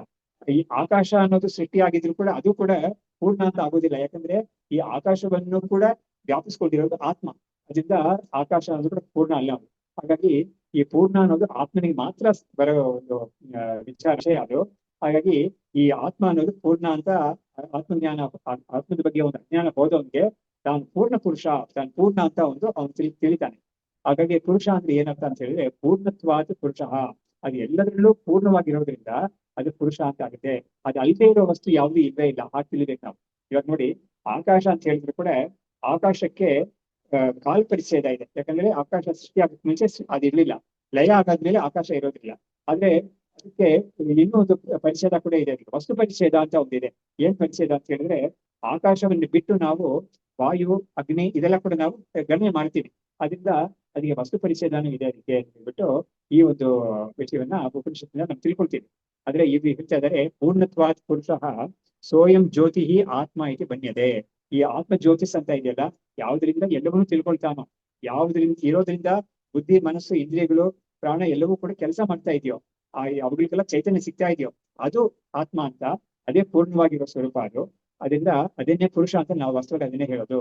ಪರಮ ಪುರುಷ ಅಂದ್ರೆ ಅದೇನೆ ನಿಜವಾಗ್ಲು. ಹಾಗಾಗಿ ಪೂರ್ಣಸ್ ಹೇಗಾದ್ರೆ ಈ ಸರಿ ಇವಾಗ ಆತ್ಮ ಅಂತ ಗೊತ್ತಾಯ್ತು. ಇವಾಗ ಅಂತ ಪೂರ್ಣವಾಗಿರೋ ಒಂದು ಸ್ವರೂಪ ಹೇಗೆ ಅದಕ್ಕೆ ಒಂದು ಇಲ್ಲಿಂದ ಅಲ್ಲಿಗೆ ಹೋಗೋದು ಅಥವಾ ಲೋಕ ಸಂಚಾರ ಅಂತ ಹೇಳಿದ್ರೆ ಬೇರೆ ಬೇರೆ ಲೋಕಗಳಿಗೆಲ್ಲಾದ್ರೂ ಹೋಗೋದು ಅನ್ನೋದನ್ನ ಹೇಗೆ ಅದಕ್ಕೆ ಸಾಧ್ಯವಾಗುತ್ತೆ ಅಂತ ಒಂದು ಪ್ರಶ್ನೆ ಬರುತ್ತೆ ಇವಾಗ. ಯಾಕಂದ್ರೆ ಪೂರ್ಣವಾಗಿದೆ ಅಂತ ಹೇಳಿದ್ರೆ ಅದೇ ನೋಡಿ ಒಂದ್ ಕಡೆ ನಾವು ಇಲ್ಲಿದ್ದೀವಿ ಅಲ್ಲಿಲ್ಲ, ಅದರಿಂದ ನಾವೇನ್ ಮಾಡ್ಬೋದು, ಇಲ್ಲಿಂದ ಎದ್ದು ಅಲ್ಲಿಗೆ ಹೋಗ್ಬೋದು ನಾವು. ಅದರಿಂದ ನಾವು ಈ ರೀತಿಯಲ್ಲಿ ನೋಡಿದಾಗ ನಮ್ಮ ಶರೀರ ಅಂದ್ರೆ ಪೂರ್ಣ ಅಲ್ಲ ಅಂತ ನಮ್ಗೆ ಗೊತ್ತಾಗುತ್ತೆ. ಆದ್ರೆ ಈ ಆತ್ಮ ಅನ್ನೋದು ಪೂರ್ಣವಾಗಿರೋದ್ರಿಂದ ಅದು ಎಲ್ಲವೂ ಅದೇ ಆಗಿರೋದ್ರಿಂದ ಅದು ಇಲ್ಲದೆ ಇರೋ ಒಂದು ಕಡೆ ಅನ್ನೋದೇ ಇಲ್ಲದೆ ಇರೋದ್ರಿಂದ ಅದು ಹೇಗೆ ಒಂದು ಕಡೆಯಿಂದ ಇನ್ನೊಂದು ಕಡೆ ಸಂಚಾರ ಮಾಡುತ್ತೆ ಅಂತ ಆಗುತ್ತೆ ಅಂತ ಕೇಳಿದ್ರೆ ಅದನ್ನ ಬಗ್ಗೆ ಒಂದು ವಿಚಾರ ಉಪನಿಷದಲ್ಲಿ ಮಾಡ್ತಾ ಇಲ್ಲಿ ಒಂದು ಕಡೆಯಿಂದ ಇನ್ನೊಂದು ಕಡೆ ಹೋಗೋದು ಅಂದ್ರೆ ಏನಂತ ಕೇಳಿದ್ರೆ ಜಾಗೃತ ಅವಸ್ಥೆಯಿಂದ ಸ್ವಪ್ನಾವಸ್ಥೆಗೆ ಹೋಗೋದು, ಸ್ವಪ್ನಾವಸ್ಥೆಯಿಂದ ಮತ್ತೆ ಜಾಗೃತ ಅವಸ್ಥೆಗೆ ಬರೋದು ಅಂತ ಇದೆಯಲ್ಲ, ಇದನ್ನೇ ಇಲ್ಲಿ ಸಂಚಾರ ಅಂತ ಒಂದು ಶಬ್ದದಿಂದ ಕರೆದಿದ್ದಾರೆ. ಅದು ಹೇಗಾಗುತ್ತೆ ಏನು ಅನ್ನೋದನ್ನ ಮುಂದಿನ ಕೆಲವು ಶ್ಲೋಕಗಳಲ್ಲಿ ವಿವರಣೆ ಮಾಡ್ತಾರೆ. ಯಹ ಪೂರ್ಣಃ ಸಮಾನಸ್ಸನ್ ಬುದ್ಧ್ಯಾ ಲೋಕೌ ಉಭೌ ಅಪಿ ಸಂಪ್ರಾಪ್ತ ಪ್ರತಿಪತ್ತವ್ಯೌ ಅನುಸಂಚರತಿ ಕ್ರಮಾತ್ ಅಂತ. ಆ ಪೂರ್ಣವಾಗಿರೋ ಆ ಚೈತನ್ಯ ಇದೆಯಲ್ಲ, ಅದು ತಾನಾಗೆ ಅಲ್ಲಿಗೆ ಹೋಗೋದು ಬರೋದು ಅನ್ನೋದು ಸಾಧ್ಯವೇ ಇಲ್ಲ ಅದಕ್ಕೆ. ಯಾಕಂದ್ರೆ ಅದರ ದೃಷ್ಟಿಯಿಂದ ಆ ಒಂದು ಒಂದು ಅವಸ್ಥೆ ಅಥವಾ ಒಂದು ಸ್ಟೇಟ್ ಅಂತ ಯಾವ್ದು ಇಲ್ಲವೇ ಇಲ್ಲ. ಆದ್ರೆ ಅದು ಈ ಬುದ್ಧಿ ಅಂತ ಯಾವ್ದು ಒಂದು ಅಂತಃಕರಣ ಅಂತ ಒಂದು ಇದೆಯೋ ಅದ್ರ ಜೊತೆಗೆ ಒಂದು ಅದರ ಒಂದು ಸಂಪರ್ಕ ಆಗಿರೋದ್ರಿಂದ ಆ ರೀತಿಯಲ್ಲಿ ಅದ್ರ ಮುಖಾಂತರ ಈ ಆತ್ಮನಿಗೆ ಅಲ್ಲಿಗೆ ಹೋಗೋದು ಇಲ್ಲಿಗೆ ಹೋಗೋದು ಆ ಅವಸ್ಥೆಯನ್ನು ಪಡ್ಕೊಳ್ಳೋದು ಈ ಅವಸ್ಥೆ ಪಡ್ಕೊಳ್ಳೋದು ಅಂತ ಇರುತ್ತೆ ಹೊರತು ಸ್ವತಃ ಆತ್ಮನಿಗೆ ಅವಸ್ಥೆ ಅನ್ನೋದು ಇಲ್ಲವೇ ಇಲ್ಲ. ಹಾಗಾದ್ರೆ ಏನಾಯ್ತು, ಆತ್ಮನಿಗೆ ಸಂಸಾರ ಇದಕ್ಕೆ ಸಂಸಾರ ಅಂತ ಇದಕ್ಕೆ ಹೆಸರು ಅಷ್ಟೇನೆ. ಸಂಸಾರ ಅನ್ನೋದು ಆತ್ಮನಿಗೆ ಹೇಗ್ ಬಂತು ಅಂತ ಕೇಳಿದ್ರೆ ಈ ಅಂತಃಕರಣ ಅಂತ ಒಂದು ಇದೆಯಲ್ಲ ಅದ್ರ ಜೊತೆಗೆ ಒಂದು ಆಧ್ಯಾತ್ಮಿಕ ಸಂಬಂಧ ಬಂದಿದ್ರಿಂದ ಆತ್ಮನಿಗೆ ಸಂಸಾರ ಅಂತ ಒಂದು ಇದೆ ಹೊರತು ಇಲ್ಲಿವರೆಗೆ ಸ್ವತಃ ಆತ್ಮನಿಗೆ ಸಂಸಾರ ಅನ್ನೋದು ಇಲ್ವೇ ಇಲ್ಲ ಅಂತ ಅದನ್ನ ಹೇಳಕ್ಕೆ ಇದೆಲ್ಲ ಇಲ್ಲಿ ಒಂದು ವಿಚಾರ ಶುರು ಮಾಡ್ತಾರೆ. ಯಹ ಪೂರ್ಣಃ ಸಮಾನಸ್ಥನ್ ಬುದ್ಧಿಯ ಅಂದ್ರೆ ಬುದ್ಧಿ ಜೊತೆಗೆ ಒಂದು ತಾದಾತ್ಮ್ಯ, ನಾನು ಈ ಬುದ್ಧಿನೇ ಇದು, ನಾನು ಈ ಜೀವ. ಬುದ್ಧಿ ಅಂತ ಹೇಳಿದ್ರೆ ನಾವು ಇಲ್ಲಿ ಜೀವ ಅಂತ ತಿಳ್ಕೋಬೇಕು. ಜೀವ ಅನ್ನೋದನ್ನ ಬುದ್ಧಿ, ಇದಕ್ಕೆ ಜೀವ ಅನ್ನೋದನ್ನ ವಿಜ್ಞಾನಮಯ ಅಂತ ಇದರಲ್ಲಿ ಹೇಳ್ತಾರೆ ಉಪನಿಷತ್ತಲ್ಲಿ. ಇದರಲ್ಲಿ ಸೂತ್ರದಲ್ಲಿ ಬ್ರಹ್ಮಸೂತ್ರದಲ್ಲಿ ವಿಜ್ಞಾನಮಯ ಅಂತ ಅವನಿಗೆ ಹೆಸರು, ವಿಜ್ಞಾನಾತ್ಮ ಅಥವಾ ವಿಜ್ಞಾನಮಯ ಅಂತ. ಯಾತಕ್ಕೆ ಅಂತ ಹೇಳಿದ್ರೆ ಅವನಿಗೆ ಪ್ರಿಡಾಮಿನೆಂಟ್ಲಿ ಕಾನ್ಶಿಯಸ್ ಎಂಟಿಟಿ, ಅದರಿಂದ ಅವನಿಗೆ ಜೀವನಿಗೆ ಆ ತರ ಹೆಸರು ಕೊಟ್ಟಿರೋದು. ಹಾಗಾದ್ರೆ ಈ ಆತ್ಮ ಅನ್ನೋದು ಜೀವ ಅಲ್ಲ ಖಂಡಿತ, ಆದ್ರೆ ಈ ಆತ್ಮ ಅನ್ನೋದು ಈ ಬುದ್ಧಿ ಅಂತಃಕರಣದಿಂದ ಒಂದು ಅಂತಃಕರಣದ ಜೊತೆಗೆ ಒಂದು ಆಧ್ಯಾತ್ಮಿಕ ಸಂಬಂಧವನ್ನ ಪಡ್ಕೊಂಡಿದ್ರಿಂದ ಅದಕ್ಕೆ ಒಂದು ಜೀವತ್ವ ಅಂತ ಒಂದು ಬರುತ್ತೆ ಅದಕ್ಕೆ. ಅವಾಗ ಹಾಗೆ ಜೀವನ ಇದ್ದುಕೊಂಡು ಜಾಗೃತ ಅವಸ್ಥೆ, ಸ್ವಪ್ನಾವಸ್ಥೆ, ಆಮೇಲೆ ಬೇರೆ ಬೇರೆ ಶರೀರಗಳು ಇದೆಲ್ಲ ಅದಕ್ಕೆ ಸಾಧ್ಯವಾಗುತ್ತೆ ಅದು. ಸೊ ಪೂರ್ಣಃ ಲೋಕಿ ಸಂಪ್ರಾಪ್ತ ಪ್ರತಿಪತ್ತವ್ಯೋ ಅನುಸಂಚರಿತಿ ಕ್ರಮ ಅಂತ. ಇದೇನು ಅಂತ ಹೇಳಿದ್ರೆ ಮುಂದೆ ಕೇಳ್ತಾ ಇದ್ರೆ ಕಿಂ ಪುನಃ ಸ್ಯಾತ್ ಸಮಾನತ್ವಂ ಆತ್ಮಬುದ್ಧಿಯೋ ರುಚ್ಯತೆ ವಿವೇಕಪರಮ್ನ ತಾದಾತ್ಮ್ಯಂ ಪ್ರಜ್ಞಸರ್ಪವತೆ. ಹಾಗಾದ್ರೆ ಈ ಜೊತೆಗೆ ಅದಕ್ಕೆ ಬಿಟ್ಟಿದೆ ಅಂತ ಹೇಳಿದ್ರಲ್ಲ ಆತ್ಮನಿಗೆ, ಅದೇನು ಅದಕ್ಕೆ ಅಂತ ಕೇಳಿದ್ರೆ ಹೇಳ್ತಾ ಇದ್ದಾರೆ, ಉದಾಹರಣೆ ಕೊಟ್ಟು ಹೇಳ್ತಾ ಇದ್ದಾರೆ. ಇದು ಏನಂತ ಹೇಳಿದ್ರೆ ಬುದ್ಧರೇ ನಾನ್ ಬೇರೆ ಅಂತ ವಿವೇಕ ಇಲ್ಲದೆ ಸ್ಥಿತಿ ಬಂದ್ಬಿಟ್ಟಿದೆ ಅದಕ್ಕೆ. ಆದ್ರಿಂದ ತನ್ನನ್ನ ಬುದ್ಧಿ ಅಂತ ತಿಳ್ಕೊ ಬೈ ಮಿಸ್ಟೇಕ್ ಅದು. ಹಾಗಾಗಿ ಅದಕ್ಕೆ ಉದಾಹರಣೆ ಏನು ಅಂತ ಕೇಳಿದ್ರೆ, ಈಗ ಒಬ್ಬನಿಗೆ ಎದುರುಗಡೆ ಕಾಣಿಸ್ತಾ ಇರೋದು ಹಗ್ಗ ಅಂತ ಅವ್ನಿಗೆ ತೀರ್ಮಾನವಾಗಿ ಗೊತ್ತಾಗ್ಬಿಟ್ರೆ ಅವ್ನಿಗೆ ಅದು ಹಾವು ಅಂತ ಬುದ್ಧಿ ಬರೋದೇ ಇಲ್ಲ. ಯಾಕಂದ್ರೆ ಚೆನ್ನಾಗಿ ಗೊತ್ತಾಗ್ಬಿಟ್ಟಿದ್ದು ಹಗ್ಗವೇ ಇದು ಅಂತ. ಹಾವು ಅಂತ ಯಾವಾಗ ಹೇಳ್ತಾನೆ, ಹಗ್ಗ ಬೇರೆ ಹಾವು ಬೇರೆ ಅಂತ ಬುದ್ಧಿ ಅವನಿಗೆ ಆ ಸಮಯಕ್ಕೆ ಹೊಟ್ಟೋಗಿದೆ. ಅವ್ನಿಗೆ ಅದ್ರ ಬೇರೆ ಹಗ್ಗ ಬೇರೆ ಹಾವು ಬೇರೆ ಗೊತ್ತು ಅವನಿಗೆ. ಒಂದು ಪುಸ್ತದಲ್ಲೋ ಒಂದು ಝೂನಲ್ಲೋ ಹಾವು ನೋಡಿದಾಗ ಅವನು ಅದನ್ನ ಹಾವೇ ಅಂತಾನೆ. ಅಥವಾ ಹಗ್ಗವೇ ಚೆನ್ನಾಗಿ ಕಾಣಿಸ್ಕೊಳ್ತಾ ಇದ್ರೆ ಅವನಿಗೆ ಸಾಕಷ್ಟು ಬೆಳಕಿದೆ, ಅವ್ನಿಗೆ ಏನ್ ಕನ್ಫ್ಯೂಷನ್ ಇಲ್ಲ, ಕಣ್ಣು ಚೆನ್ನಾಗಿ ಕಾಣಿಸ್ತಾ ಇದೆ ಅಂತ ಹೇಳಿದಾಗ ಅದನ್ನ ಹಗ್ಗ ಅಂತಾನೆ ಹೇಳ್ತಾನೆ. ಆದ್ರೆ ಯಾವಾಗ ಅವನಿಗೆ ಹಾವು ಬೇರೆ ಹಗ್ಗ ಬೇರೆ ಅಂತ ಒಂದು ವಿವೇಕ ಮಾಡಕ್ ಆಗದೆ ಇರೋ ಒಂದು ಸ್ಥಿತಿ ಬಂದ್ಬಿಡ್ತೋ ಅವಾಗ ಏನ್ ಮಾಡ್ತಾನೆ, ಹಗ್ಗವನ್ನ ನೋಡಿ ಹಾವು ಅಂತ ಹೇಳ್ಬಿಡ್ತಾನೆ. ಅದೇ ತರ ಒಂದು ಅವಿವೇಕ ಕಾರಣದಿಂದಲೇ ಒಬ್ಬ ತನ್ನನ್ನ ಆತ್ಮ ಅಂತ ತಿಳ್ಕೊಳ್ದೆ ಇದು ಜೀವ ಅಂತ ತಿಳ್ಕೊಂಡ್ಬಿಡ್ತಾನೆ. ಬುದ್ಧಿ ಅಂತ ತಿಳ್ಕೊಳ್ತಾನೆ ಅಂದ್ರೆ ಅರ್ಥ ಏನು ಅಂತ ಹೇಳಿದ್ರೆ ಆ ಬುದ್ಧಿ ಅಂತ ಯಾವ್ದನ್ನ ಪ್ರಧಾನವಾಗಿ ಇಟ್ಕೊಂಡು ಜೊತೆಗೆ ಎಲ್ಲ ಬಂದ್ಬಿಡುತ್ತೆ, ಶರೀರ ಮನಸ್ಸು ಇಂದ್ರಿಯಗಳು ಎಲ್ಲ ಪ್ರಾಣ ಎಲ್ಲ ಬಂದ್ಬಿಡುತ್ತೆ. ಬುದ್ಧಿ ಅಂತ ಒಂದ್ರ ಜೊತೆಗೆ ಇದು ಒಂದು ಅಧ್ಯಾಸ ಆದಾಗ ಇದ್ರ ಜೊತೆಗೆ ಒಂದು ಪ್ಯಾಕೇಜ್ ತರ ಎಲ್ಲ ಬಂದ್ಬಿಡುತ್ತೆ. ಹಾಗಾಗಿ ಇದು ಮಾತ್ರ ಇಲ್ಲಿ ಅವುಗಳೆಲ್ಲ ಬೇಡ ಅಂತ ಹೇಳೋದಿಲ್ಲ. ಯಾಕಂದ್ರೆ ಒಂದು ಬುದ್ಧಿ ಅನ್ನೋದ್ರಲ್ಲಿ ಅದೇ ಸೂಕ್ಷ್ಮ ಶರೀರ, ಅದರಲ್ಲಿ ಒಬ್ಬನಿಗೆ ತಾದಾತ್ಮ್ಯ ಬಂದ್ಬಿಡ್ತು ಅಂತ ಹೇಳಿದ್ರೆ ಅದು ಖಂಡಿತ ಸಂಸಾರಿ ಆಗುತ್ತೆ. ಅದಕ್ಕೆ ಭೋಗವೆಲ್ಲ ಅನುಭವಿಸ್ಬೇಕಾಗುತ್ತೆ. ಏನ್ ಭೋಗ? ಪುಣ್ಯ ಪಾಪ ಭೋಗ. ಹಾಗಾಗಿ ಅದು ಪುಣ್ಯವನ್ನು ಮಾಡಿರುತ್ತೆ, ಆ ಪುಣ್ಯ ಫಲವನ್ನ ಅನುಭವಿಸುತ್ತೆ. ಪಾಪವನ್ನು ಮಾಡಿರುತ್ತೆ, ಪಾಪ ಫಲವನ್ನು ಅನುಭವಿಸುತ್ತೆ. ಆದ್ರೆ ಪುಣ್ಯವನ್ನು ಮಾಡಕ್ಕೆ ಮತ್ತು ಪಾಪವನ್ನು ಮಾಡಕ್ಕೆ ಅದಕ್ಕೆ ಕಾರಣಗಳು ಬೇಕು, ಇಂದ್ರಿಯಗಳು ಮತ್ತು ಇನ್ಸ್ಟ್ರೂಮೆಂಟ್ಸ್ ಬೇಕು. ಅದೇನ್ ಇನ್ಸ್ಟ್ರೂಮೆಂಟ್ಸ್ ಹೇಳಿದ್ರೆ ಶರೀರ ಮನಸ್ಸು ಇಂದ್ರಿಯಗಳು ಇದೆಲ್ಲ ಇರ್ಬೇಕು. ಹಾಗಾದ್ರೆ ಏನಾಯ್ತು, ಈ ಜೀವ ಅನ್ನೋದು ಇವುಗಳಿಂದ ಬೇರೆಯಾಗಿ ಇರಕ್ ಆಗೋದೇ ಇಲ್ಲ. ಇದೆಲ್ಲ ಸೇರ್ಕೊಂಡಿದೆ ಜೀವ ಅನ್ನೋದು. ಅದರಿಂದಲೇ ನೋಡಿ ಯಾವ ತರ ನಮ್ಮ ಶಾಸ್ತ್ರದಲ್ಲಿ ಹೇಳಿದ್ದಾರೆ ಅಂದ್ರೆ, ಒಬ್ಬ ಇವಾಗ ವ್ಯಕ್ತಿಯಾಗಿ ಅವನು ಜೀವಂತನಾಗಿದ್ದಾನೆ, ಅವನು ತೀರ್ಕೊಂಡ್ಬಿಡ್ತಾನೆ. ಖಂಡಿತ ಅವ್ನಿಗೆ ಒಂದು ಕಾಲ ಆದ್ಮೇಲೆ ತೀರ್ಕೊಂಡ್ಬಿಡ್ತಾನೆ. ತೀರ್ಕೊಂಡಾಗ ಆ ಸೂಕ್ಷ್ಮ ಶರೀರ ಅಂತ ಒಳಗಡೆ ಇದೆಯಲ್ಲ, ಅದೇನಾಗುತ್ತೆ ಅಂತ ಕೇಳಿದ್ರೆ ಈ ಶರೀರವನ್ನು ಬಿಟ್ಟು ಅದು ಬೇರೆ ಕಡೆ ಅದು ಹೋಗ್ತಾ ಇದೆ. ಅದಕ್ಕೊಂದು ಪಾತ್ ಇದೆ ಅದಕ್ಕೆ. ಅದ್ರ ಕರ್ಮಾನುಸಾರ ಅದು ಯಾವ್ದೋ ಒಂದು ಲೋಕಕ್ಕೆ ಹೋಗ್ಬೇಕದು. ಆ ಲೋಕಕ್ಕೆ ಹೋಗ್ಬಿಟ್ಟು ಅಲ್ಲೊಂದು ಶರೀರವನ್ನು ಪಡ್ಕೋಬೇಕು. ಸರಿ, ಇಲ್ಲಿಂದ ಬಿಟ್ಟು ಅಲ್ಲಿ ತನಕ ಹೋಗೋ ತನಕ ಒಂದು ಸಮಯ ಇದೆಯಲ್ಲ, ಆ ಟೈಮ್ ಗ್ಯಾಪ್ ಇದೆಯಲ್ಲ, ಅಲ್ಲಿ ಅದ್ರ ಸ್ಥಿತಿ ಏನಾಗಿರುತ್ತೆ ಅನ್ನೋದನ್ನ ಬ್ರಹ್ಮಸೂತ್ರದಲ್ಲೆಲ್ಲ ವಿಚಾರ ಮಾಡಿ ಹೇಳಿದ್ದಾರೆ. ಅದರಲ್ಲಿ ಶಂಕರಾಚಾರ್ಯರು ಹೇಳ್ತಾರೆ, ಈ ಶರೀರವನ್ನು ಬಿಟ್ಟು ಸೂಕ್ಷ್ಮ ಶರೀರ ಬೇರೆ ಹೊರಟಿ ಹೋಗ್ತಾ ಇದೆಯಲ್ಲ, ಅದು ಒಂದು ಜಡ ವಸ್ತು ತರ, ಅಂದ್ರೆ ಒಂದು ಅನ್ಕಾನ್ಶಿಯಸ್ ಸ್ಟೇಟ್ ತರ ಇರುತ್ತೆ ಅಂತ. ಅವಾಗ ಅದಕ್ಕೆ ಥಿಂಕಿಂಗ್ ಕೆಪಾಸಿಟಿ ಅನ್ನೋದು ಏನು ಇರೋದೇ ಇಲ್ಲ. ಅದಕ್ಕೆ ಯಾವ್ದು ಏನ್ ಹೋಗ್ತಾ ಇದೀವಿ, ಎಲ್ಲಿ ಹೋಗ್ತಾ ಇದೀವಿ, ನಾನ್ ಯಾರು ಬುದ್ಧಿ ಯಾವ್ದು ಇರೋದೇ ಇಲ್ಲ ಅದಕ್ಕೆ. ಆತರ ಇರುತ್ತೆ. ಅದಕ್ಕೆ ಎಲ್ಲಿ ಹೋಗ್ಬೇಕು ಅನ್ನೋದು ಕೂಡ ಗೊತ್ತಿರಲ್ಲ ಅದಕ್ಕೆ, ಆ ಒಂದು ಸೂಕ್ಷ್ಮ ಶರೀರಕ್ಕೆ, ಆ ಜೀವಕ್ಕೆ. ಅದನ್ನೇ ಜೀವ ಅಂತ ಹೇಳ್ಬೇಕು. ನಿಜವಾಗ್ಲೂ ಹೇಳ್ಬೇಕಾದ್ರೆ ಜೀವ ಅದೇನೆ. ಹಾಗಾಗಿ ಅದಕ್ಕೆ ಎಲ್ಲಿ ಹೋಗ್ತಾ ಇದ್ದೀವಿ, ಎಲ್ಲಿ ಹೋಗ್ಬೇಕು ಅನ್ನೋದು ಕೂಡ ಗೊತ್ತಿಲ್ಲ ಅದಕ್ಕೆ. ಅದನ್ನ ಕೊಂಡೊಯ್ಯಕ್ಕೆ ಒಂದ್ ಕಡೆಯಿಂದ ಇನ್ನೊಂದ್ ಕಡೆಗೆ ಒಯ್ಯಕ್ಕೆ ಕೆಲವು ದೇವತೆಗಳಿದ್ದಾರೆ. ಆತಿವಾಹಿಕ ಅಂತ ಅವ್ರನ್ನ ಕರೀತಾರೆ. ಆತಿವಾಹಿಕ ಅಂತ, ವಾಹಿಕ ಅಂತ ಹೇಳಿದ್ರೆ ವಾಹನ ಮಾಡೋದು, ಅದನ್ನ ಒಯ್ಯೋರು. ಹಾಗಾಗಿ ಅಂತ ದೇವತೆಗಳಿದ್ದಾರಂತೆ. ಅವರು ಇದನ್ನ ಕೊಂಡೊಯ್ತಾರೆ. ಅವ್ರಿಗೆ ಗೊತ್ತು ಇದು ಕರ್ಮಾನುಸಾರಿ, ಅದಕ್ಕೆ ಎಲ್ಲಿ ಹೋಗ್ಬೇಕು ಅಂತ, ಎಲ್ಲಿ ಬಿಡ್ಬೇಕು ಅಂತ. ಆ ಲೋಕಕ್ಕೆ ತಗೊಂಡು ಬಿಟ್ಬಿಡ್ತಾರೆ. ಅಲ್ಲಿ ಹೋದಾಗ ಆ ಲೋಕದಲ್ಲಿ ಆ ಲೋಕ ಅನುಸಾರಿಯಾಗಿ ಅದಕ್ಕೆ ಒಂದು ಶರೀರ ಸಿಗುತ್ತೆ. ಅಲ್ಲಿ ಇರುವ ಭೋಗಗಳೆಲ್ಲ ಅದು ಅನುಭವಿಸುತ್ತೆ. ಮತ್ತೆ ಆ ಶರೀರಕ್ಕೆ ಹೋದಾಗ ಏನಾಗುತ್ತೆ, ಅದೇ ತರ ಇದು ಬೇರೆ ಶರೀರ ಲೋಕಕ್ಕೆ ಬರ್ಬೇಕಾಗುತ್ತೆ. ಸೊ ಆ ಇಂಟರ್ವ್ಯೂನಿಂಗ್ ಪೀರಿಯಡ್ ಇದೆಯಲ್ಲ, ಆ ಸಮಯದಲ್ಲಿ is as good as inner entity. ಹೌದು, ಸುಷುಪ್ತಿ ತರನೇ ಒಂದು ಸ್ಥಿತಿ ಅದು, ಅಥವಾ ಮೂರ್ಛೆ ಅಂತಾನು ಹೇಳ್ಬೋದು. ಏನು ಕೂಡ ಅದಕ್ಕೆ ಒಂದು ಸುಷುಪ್ತಿಯಲ್ಲಾದ್ರೂ ಒಂದು ಪ್ರಾಣ ಅಂತದಲ್ಲೇ ಇರುತ್ತೆ ಅದಕ್ಕೆ. ಆದ್ರೆ ನೋಡಿ, ಈ ಪ್ರಾಣ ಅನ್ನೋದು ಚಲಿಸ್ಬೇಕು ನೋಡಿ. ಇಲ್ಲ, ಪ್ರಾಣ ಅನ್ನೋದು ಕೂಡ ಚಲಿಸಿ ಅದನ್ನ ಒಂದು ಜೀವಂತ, ಒಬ್ಬ ಜೀವಂತ ಅಂತ ಹೇಳ್ಬೇಕಾದ್ರೆ ಸ್ಥೂಲ ಶರೀರ ಇರ್ಬೇಕು. ಸ್ಥೂಲ ಶರೀರದಲ್ಲೇ ಈ ಮೂಗು ಮುಖಾಂತರ ಗಾಳಿಯನ್ನು ಎಳ್ಕೊಳ್ತಾನೆ, ಆಮೇಲೆ ಗಾಳಿಯನ್ನ ಬಿಡ್ತಾನೆ ಹೊರಗಡೆ. ಹಾಗಾಗಿ ಇದಕ್ಕೆಲ್ಲ ತುಂಬಾ ಕಂಡೀಷನ್ಸ್ ಎಲ್ಲ ತುಂಬಾ ಚೆನ್ನಾಗಿ ಮಾಡ್ಬಿಟ್ಟಿದೆ. ಅದಕ್ಕೆ ಶಾಸ್ತ್ರ ತೋರಿಸ್ಕೊಟ್ಟಿರೋದು ಆತರ ಇದೆ. ಅದು ಏನೇ ಆದ್ರೂ ಕೂಡ ಅದಕ್ಕೆ ಯಾವುದೇ ಒಂದು ಕಟ್ಟಿಗೆ ತಾರಣಿ ಅಂತ ಹೇಳ್ಬೋದು, ಅದನ್ನ ಆತರ ಇರುತ್ತೆ ಅಂತ ಹೇಳಿದ್ದಾರೆ. ಸೊ ಇವಾಗ ಈ ಒಂದು ಬುದ್ಧಿ ಜೊತೆಗೆ ಒಂದು ನಾನು ಅಂತ ಒಂದು ಸಂಬಂಧ ಅವನಿಗೆ ಒಂದು ಅನಿಸಿಕೆ ತಪ್ಪಾದ ಅನಿಸಿಕೆ ಬಂದ್ಬಿಟ್ಟಿರೋದ್ರಿಂದ ಅವನಿಗೆ ಈ ತರ ಒಂದು different States, that is waking state, deep sleep state, dream state, ಇದೆಲ್ಲ ಬಂದು ಹೋಗ್ತಾ ಇದೆ. ಮತ್ತು ಬೇರೆ ಬೇರೆ ಶರೀರ, ಈ ಶರೀರ ಹೋದ್ಮೇಲೆ ಇನ್ನೊಂದು ಶರೀರ, ಅದು ಹೋದ್ಮೇಲೆ ಇನ್ನೊಂದು ಶರೀರ ಅಂತ ಬರ್ತಾನೆ ಇದೆ ಇದು ಅಂತ. ಇದೊಂದು ಇದು ಸತತವಾಗಿ ನಡೀತಾ ಇರುತ್ತೆ ಇದು. ಅದು ಒಬ್ಬನಿಗೆ ನಿಲ್ಲಬೇಕು ಅಂತ ಹೇಳಿದ್ರೆ ಅವನು ತನ್ನನ್ನ ಆತ್ಮಸ್ವರೂಪ ನಾನು ಇವುಗಳೆಲ್ಲ ಅಲ್ಲ ಅಂತ ತಿಳ್ಕೊಬೇಕು. ಅವನು ತಿಳ್ಕೊಂಡಾಗ ಮಾತ್ರ ಅವನಿಗೆ ಇದರಿಂದ ಒಂದು ಮುಕ್ತಿ ಸಿಗುತ್ತೆ. ಹೊರತು ಆ ತಿಳುವಳಿಕೆ ಬರೋ ತನಕ ಅವನಿಗೆ ಮುಕ್ತಿ ಇಲ್ವೇ ಇಲ್ಲ ಅಂತ ಉಪನಿಷತ್ತು ಕಡಾಖಂಡಿತವಾಗಿ ಹೇಳ್ಬಿಡುತ್ತೆ ಅದು. ಹಾಗಾಗಿ ಸಮಃ ಏವ ಧಿಯ ಲೋಕೌ ಸಂಚರತಿ ಯಶಃ ನ ಸ್ವತಃ ಅತಃ ಸಂಸಾರ ಮಿಥ್ಯಾತ್ವಂ ಧ್ಯಾಯತಿ ಇತೀವ ಬರ್ಣ್ಯತೆ. ನೋಡಿದ್ರೆ ಇವಾಗ ತೋರಿಸ್ತಾ ಇದ್ದಾರೆ, ವಿವೇಕ ಅನ್ನೋದು ಇಲ್ಲೇ ಹೇಳ್ತಾ ಇದ್ದಾರೆ. ವಿವೇಕ ಅಂದ್ರೆ ಯಾವ ತರ ನಾವು ತಿಳ್ಕೊಬೇಕು ಅಂತ ಹೇಳಿದ್ರೆ, ಆತ್ಮ ಅನ್ನೋದು ಏನು ಅಂತ ನಿಮಗೆ ಹೇಳ್ಕೊಟ್ಟಿರ್ತೀವಾಗ, ಅನಾತ್ಮ ಅಂದ್ರೆ ಏನು ಅಂತಾನೆ ಹೇಳ್ಕೊಟ್ಟಿರ್ತೀವಾಗ. ಸರಿ, ಹಾಗಾದ್ರೆ ಆತ್ಮನಿಗೆ ಸಂಸಾರ ಇಲ್ಲ, ಈ ಅನಾತ್ಮ ಆತ್ಮ ಎರಡಕ್ಕೂ ಒಂದು ಸೇರಿಕೆ ಆಗಿದ್ರೆ, ಅಂದ್ರೆ ಒಂದು ಕಲಬೆರಕೆ ಆಗಿದ್ರೇನೆ ಅವಾಗಲೇ ಸಂಸಾರ ಅಂತ ಇರೋದು. ಹಾಗಾದ್ರೆ ಏನಾಯ್ತು, ಈ ಸಂಸಾರ ಅನ್ನೋದು ನಿಜವಾಗ್ಲೂ ಆತ್ಮನಿಗೆ ಸ್ವತಃ ಇಲ್ವೇ ಇಲ್ಲ. ಇದಕ್ಕೆ ನಾವು ಸಾಧಾರಣ ಒಂದು ಉದಾಹರಣೆ ಏನ್ ಕೊಡ್ಬೋದು ಅಂತ ಹೇಳಿದ್ರೆ, ಒಂದು ಸ್ಫಟಿಕ ಲಿಂಗ ಅಥವಾ ಒಂದು ಸ್ಫಟಿಕ ಒಂದು ವಸ್ತು ಇದೆ. ಆ ವಸ್ತುವಿಗೆ ಸ್ವತಃ ಬಣ್ಣ ಗಿಣ್ಣ ಯಾವ್ದು ಇಲ್ವೇ ಇಲ್ಲ. ಅದಕ್ಕೆ ಸ್ಫಟಿಕ ಅಂತ, ಅದಕ್ಕೆ ಶುದ್ಧ ಸ್ಫಟಿಕ ಅಂತೆಲ್ಲ ಹೇಳ್ತೀವಲ್ಲ, ಶುದ್ಧ ಸ್ಫಟಿಕ ಸಂಕಾಶ ಅಂತೆಲ್ಲ ಶಿವನಿಗೆ ಇದೆ ಶ್ಲೋಕವೇ ಇದೆ. ಹಾಗಾಗಿ ಆ ಸ್ಫಟಿಕಕ್ಕೆ ತಾನಾಗೆ ಒಂದು ಬಣ್ಣ ಇಲ್ವೇ ಇಲ್ಲ. ಆದ್ರೆ ಆ ಸ್ಫಟಿಕ ಇರೋ ಕಡೆ ಪಕ್ಕದಲ್ಲಿ ನಾವು ಒಂದು ಬಣ್ಣದ ಒಂದು ಹೂವು ಅಥವಾ ಒಂದು ಬಟ್ಟೆಯನ್ನು ಏನೋ ಇಟ್ಬಿಟ್ರೆ ಏನಾಗುತ್ತೆ, ಇದರ ಒಂದು ಬಣ್ಣ ಅದರಲ್ಲಿ ಕಾಣಿಸ್ಕೊಳ್ಳುತ್ತೆ. ಮಿಕ್ಸ್ ಆಗೋದಿಲ್ಲ, ಖಂಡಿತ ಮಿಕ್ಸ್ ಆಗೋದಿಲ್ಲ, ಫಿಸಿಕಲ್ ಮಿಕ್ಸಿಂಗ್ ಆಗೋದೇ ಇಲ್ಲ. ಆದ್ರೆ ರಿಫ್ಲೆಕ್ಟ್ ಆಗುತ್ತೆ ಈ ಒಂದು ಬಣ್ಣ ಅದಕ್ಕೆ. ಸೊ ದೂರದಿಂದ ನೋಡೋನಿಗೆ ಅಲ್ಲಿ ಬಟ್ಟೆನೋ ಹೂವು ಅಂತ ಇರೋದು ಗೊತ್ತಿಲ್ಲದೆ ಹೋದ್ರೆ ನಮಗೆ, ಇದು ಎದುರುಗಡೆ ಒಂದು ಕೆಂಪಿಗಿರೋ ಒಂದು ವಸ್ತು ಅಲ್ಲಿ ಕಾಣಿಸ್ತಾ ಇದೆ ಅಂತ ಅನ್ಕೊಳ್ತಾನೆ. ಆ ಶಿವಲಿಂಗ ಕೆಂಪಿಗಿರೋದು ಅಂತಾನೆ ಅನ್ಕೊಳ್ತಾನೆ, ಗೊತ್ತಿದ್ದೆ ಅದು. ತಿಳಿದವನಿಗೆ ಗೊತ್ತು ಅದಕ್ಕೆ ಸ್ಫಟಿಕ, ಅದಕ್ಕೆ ಸ್ವತಃ ಬಣ್ಣ ಇಲ್ಲ ಅದಕ್ಕೆ. ಈ ಪಕ್ಕದಲ್ಲಿ ಇಟ್ಟಿರೋ ಹೂವಿಂದ ದಾಸವಾಳನ ಏನೋ ಹೂ ಇಟ್ಟಿದ್ದಾರೆ, ಅಥವಾ ಆ ಲಿಂಗವನ್ನ ಒಂದು ವೆಲ್ವೆಟ್ ಬಟ್ಟೆನಲ್ಲಿ ಇಟ್ಟಿದ್ದಾರೆ, ಅದರಿಂದ ಅದು ಈ ತರ ಒಂದು ಬಣ್ಣ ಕಾಣಿಸ್ತಾ ಇದೆ ಹೊರತು ಅದಕ್ಕೆ ಸ್ವತಃ ಇಲ್ಲ ಅಂತ.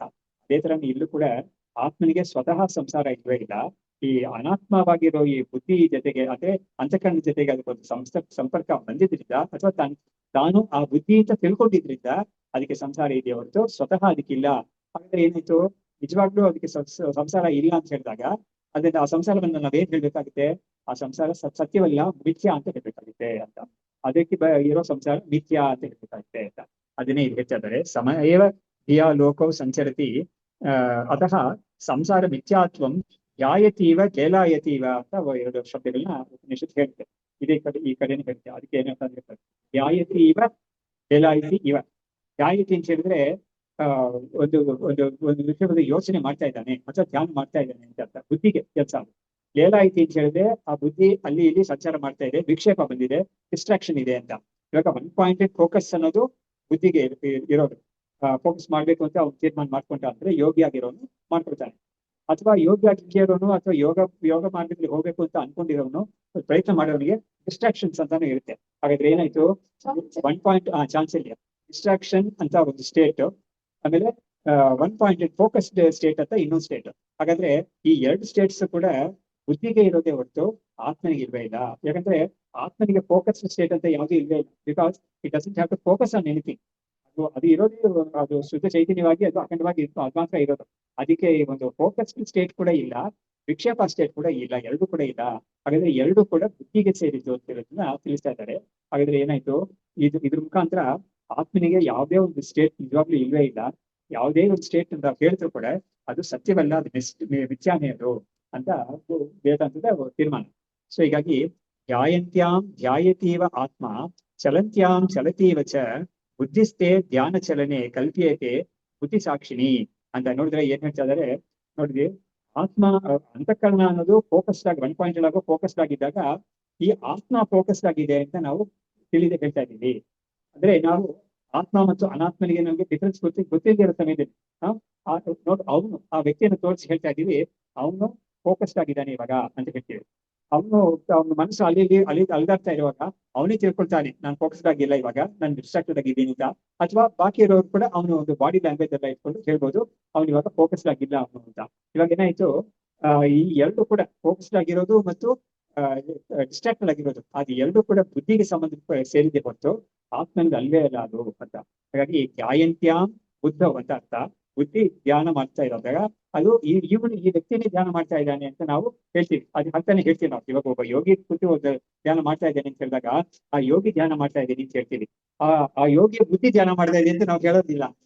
ಅದಕ್ಕೇನೆ ಅದು ಹೇಳೋದಿಲ್ಲ. ಆದ್ರೆ ವಿವೇಕಿಯಾಗಿರೋರು ಆತ್ಮಜ್ಞಾನವನ್ನು ಪಡ್ಕೊಂಡಿರೋರು ಈ ಒಂದು ಯೋಗದಿಂದಲೇ ಆತ್ಮಜ್ಞಾನವನ್ನು ಕೂಡ ಪಡ್ಕೊಂಡಿರೋರು ಕೂಡ ಏನ್ ಹೇಳ್ತಾರೆ ಅಂದ್ರೆ ಅವ್ರಿಗೆ ಹೇಳಕ್ ಒಂದು ಧೈರ್ಯ ಬರುತ್ತೆ. ಏನ್ ಹೇಳ್ತಾರೆ ಅಂತ ಹೇಳಿದ್ರೆ, ನೋಡು, ಸಮಾಧಿ ಸ್ಥಿತಿ ಮತ್ತು ಸಮಾಧಿ ಅಲ್ಲದೆ ಒಂದು ಡಿಸ್ಟ್ರಾಕ್ಟೆಡ್ ಸ್ಟೇಟ್ ಅಂತ ಇದೆಯಲ್ಲ, ಚಂಚಲವಾಗಿರೋದು ಮನಸ್ಸು ಚಂಚಲ ಅಥವಾ ವಿಕ್ಷೇಪ ಸ್ಥಿತಿ ಮತ್ತು ಸಮಾಧಿ ಸ್ಥಿತಿ ಎರಡು ಕೂಡ ಅಂತಃಕರಣಕ್ಕೆ ಹೊರತು ನನಗೆ ಅಲ್ವೇ ಅಲ್ಲ ಅದು ಅಂತ ಈ ತರ ಹೇಳಿದ್ದಾರೆ. ನಮ್ಮ ಅಭಿನವ ವಿದ್ಯಾತೀರ್ಥ ಸ್ವಾಮಿಗಳು ಅವರೇ ಹೇಳಿದ್ದಾರೆ ಇದನ್ನ. ಅವರು ಈ ಸಮಾಧಿಯಿಂದ ಒಂದು ಸ್ಥಿತಿಯನ್ನ ಹೊಂದಿ ಅವರು ಅದು ಏನ್ ಹೊಂದಬೇಕು ಅದ್ರ ಮುಖಾಂತರ ಎಲ್ಲರೂ ಹೊಂದಾದ್ಮೇಲೆ ಕೂಡ ಅವರು ನೋಡು, ನಾನು ಐ ಆಮ್ ದಿ ಆತ್ಮ, I am not dependent on this ಅಂತಃಕರಣ. ಸಮಾಧಿ ಇದ್ರೇನೆ ನಾನು ಆತ್ಮವಾಗಿದ್ದೀನಿ, ಸಮಾಧಿ ಸ್ಥಿತಿ ಇಲ್ಲದೆ ಹೋದ್ರೆ ನಾನು ಆತ್ಮ ಅಲ್ಲ ಅಂತ ಒಂದು ಸ್ಥಿತಿ ನನ್ಗೆ ಅಲ್ವೇ ಇಲ್ಲ ಅಂತ ಹೇಳ್ಬಿಟ್ಟು ಅವರು ಬಾಯ್ಬಿಟ್ಟು ಹೇಳಿದ್ದಾರೆ. ಅದೇ ತರ ವಿದ್ಯಾರ್ಥಿನಿಯರು ಕೂಡ ಪಂಚದಶಿನಲ್ಲಿ ಹೇಳಿದ್ದಾರೆ ಅವರೇನೆ. ಸಮಾಧಿ ಸ್ಥಿತಿ ಮತ್ತು ಹೌದು, ಸಮಾಧಿ ಸ್ಥಿತಿ ಮತ್ತು ವಿಕ್ಷೇಪ ಎರಡು ಕೂಡ ಅಂತಃಕರಣಕ್ಕೆ ಸೇರಿದೆ ಹೊರತು ನನಗಲ್ಲ ಅದು ಅಂತ ಆ ವಿವೇಕವನ್ನು ಪಡ್ಕೊಂಡಿರ್ತಾರೆ. ಅದನ್ನೇ ಇವರು ಇಲ್ಲಿ ಹೇಳ್ತಾ ಇದ್ದಾರೆ. ಧ್ಯಾಯಂತ್ಯಾಂ ಬುದ್ಧವು ಧ್ಯಾಯತಿ ಇವ ಆತ್ಮ. ಆತ್ಮವೇ ಧ್ಯಾನ ಮಾಡ್ತಾ ಇರ್ತದೆ, ನಾವು ಅವನು ಅನ್ಕೊಳ್ತಾನೆ ಅಥವಾ ಬಾಕಿಯವರು ಹೇಳ್ತಾರೆ ಅವನು ನೋಡಿ. ಚಲಂತ್ಯಾಂ ಚಲತಿ ಇವಚ ಬುದ್ಧಿಸ್ಥೆ ಧ್ಯಾನ ಚಲನೆ. ಆ ಧ್ಯಾನ ಮತ್ತು ಚಲನ ಅಂತ ಎರಡು ಕೂಡ ಬುದ್ಧಿಯಲ್ಲಿ ಇದೆ ಹೊರತು ಆತ್ಮನಲ್ಲಿ ಇಲ್ಲ ವಾಸ್ತವವಾಗಿ. ಅದೇ ಆತ್ಮದಲ್ಲಿ ಬುದ್ಧಿಗೆ ಸಾಕ್ಷಿಯಾಗಿರೋ ಆತ್ಮನಲ್ಲಿ ಇವುಗಳನ್ನೆಲ್ಲ ಕಲ್ಪನೆ ಮಾಡ್ತೀವಿ ನಾವು. ಇವುಗಳನ್ನ ಅಲ್ಲಿ ಅಲ್ಲಿ ಅದ್ರ ಮೇಲೆ ಹೇರ್ತೀವಿ ನಾವು. ಅದ್ರಲ್ಲಿ ವಾಸ್ತವವಾಗಿ ಇದೆಲ್ಲರೂ ಕೂಡ ಇಲ್ವೇ ಇಲ್ಲ ಆತ್ಮನಲ್ಲಿ. ಆದ್ರೆ ಬುದ್ಧಿಯಲ್ಲಿ ಇರೋದನ್ನ ನಾವು ಅದ್ರ ಮೇಲೆ ಹೇರ್ತೀವಿ ಅಂತ. ಇದರಿಂದ ನಾವು ಏನು ಎಕ್ಸ್ಟ್ರಾಪೊಲೇಟ್ ಮಾಡ್ಬೋದು ಅಂತ ಹೇಳಿದ್ರೆ, ಈ ಸುಖವಾಗಿರೋದು, ದುಃಖವಾಗಿರೋದು, ಕನ್ಫ್ಯೂಸ್ಡ್ ಆಗಿರೋದು ಅಥವಾ ಒಂದು ವಿಷಯವನ್ನ ಚೆನ್ನಾಗಿ ತಿಳ್ಕೊಂಡಿರೋದು, ಅನಾಲಿಟಿಕಲ್ ಕೆಪಾಸಿಟಿ ಏನೇನ್ ನೀನ್ ಹೇಳಿದ್ರು ಕೂಡ ಅದೆಲ್ಲ ಬುದ್ಧಿಗೆ ಇರೋದೇ ಹೊತ್ತು ಆತ್ಮನಿಗೆ ಇಲ್ವೇ ಇಲ್ಲ ಅದು.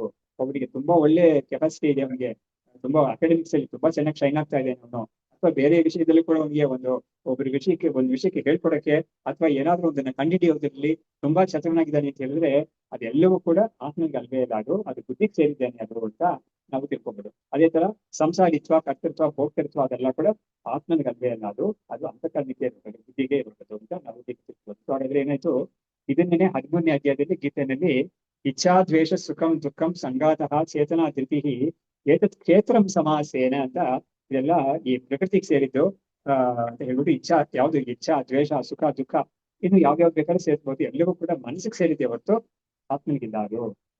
ಇವನು ನೋಡಿ ಇವನು ಬಂಧವನ್ನ ಅನುಭವಿಸ್ತಾ ಇದ್ದಾನೆ ಅಂತ ನಾವು ಒಂದು ವ್ಯಕ್ತಿಯನ್ನ ನೋಡಿ ಹೇಳ್ತೀವಿ, ಅಥವಾ ಒಂದು ಪ್ರಾಣಿಯನ್ನ ನೋಡಿ ಹೇಳ್ತೀವಿ. ಆದ್ರೆ ಅದು ಅದರ ಒಂದು ಆತ್ಮನಿಗೆ ಇಲ್ವೇ ಇಲ್ಲ, ಅದು ಬಂಧ ಅಲ್ಲ, ಅದು ಅಂತಃಕರಣಕ್ಕೆ ಇರೋದು.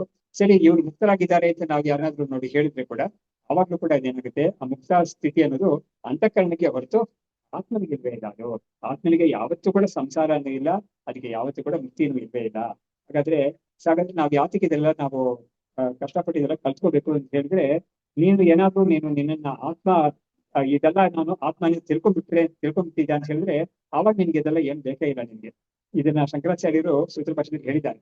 ಅವರು ಇದೇ ತರ ಪ್ರಶ್ನೆ ಬಂದಾಗ, ನೋಡು ನೀನು ಆತ್ಮ ಅಂದ್ರೆ ಈಶ್ವರ ಅಂತ ಶಬ್ದವನ್ನು ಉಪಯೋಗಿಸ್ತಾರೆ ಇಲ್ಲಿ, ನೀನು ಬ್ರಹ್ಮಸ್ವರೂಪ ಅಂತ ನಿನಗೆ ತಿಳುವಳಿಕೆ ಬಂದ್ಬಿಟ್ರೆ ಅವಾಗ ನೀನು ಗೆದ್ಕೊಂಡ್ಬಿಟ್ಟೆ, ನಿನಗೆ ಇದೆಲ್ಲ ಇಲ್ವೇ ಇಲ್ಲ ಖಂಡಿತ. ಈ ಒಂದು ವ್ಯವಹಾರ ಅದೆಲ್ಲ ಇಲ್ವೇ ಇಲ್ಲ.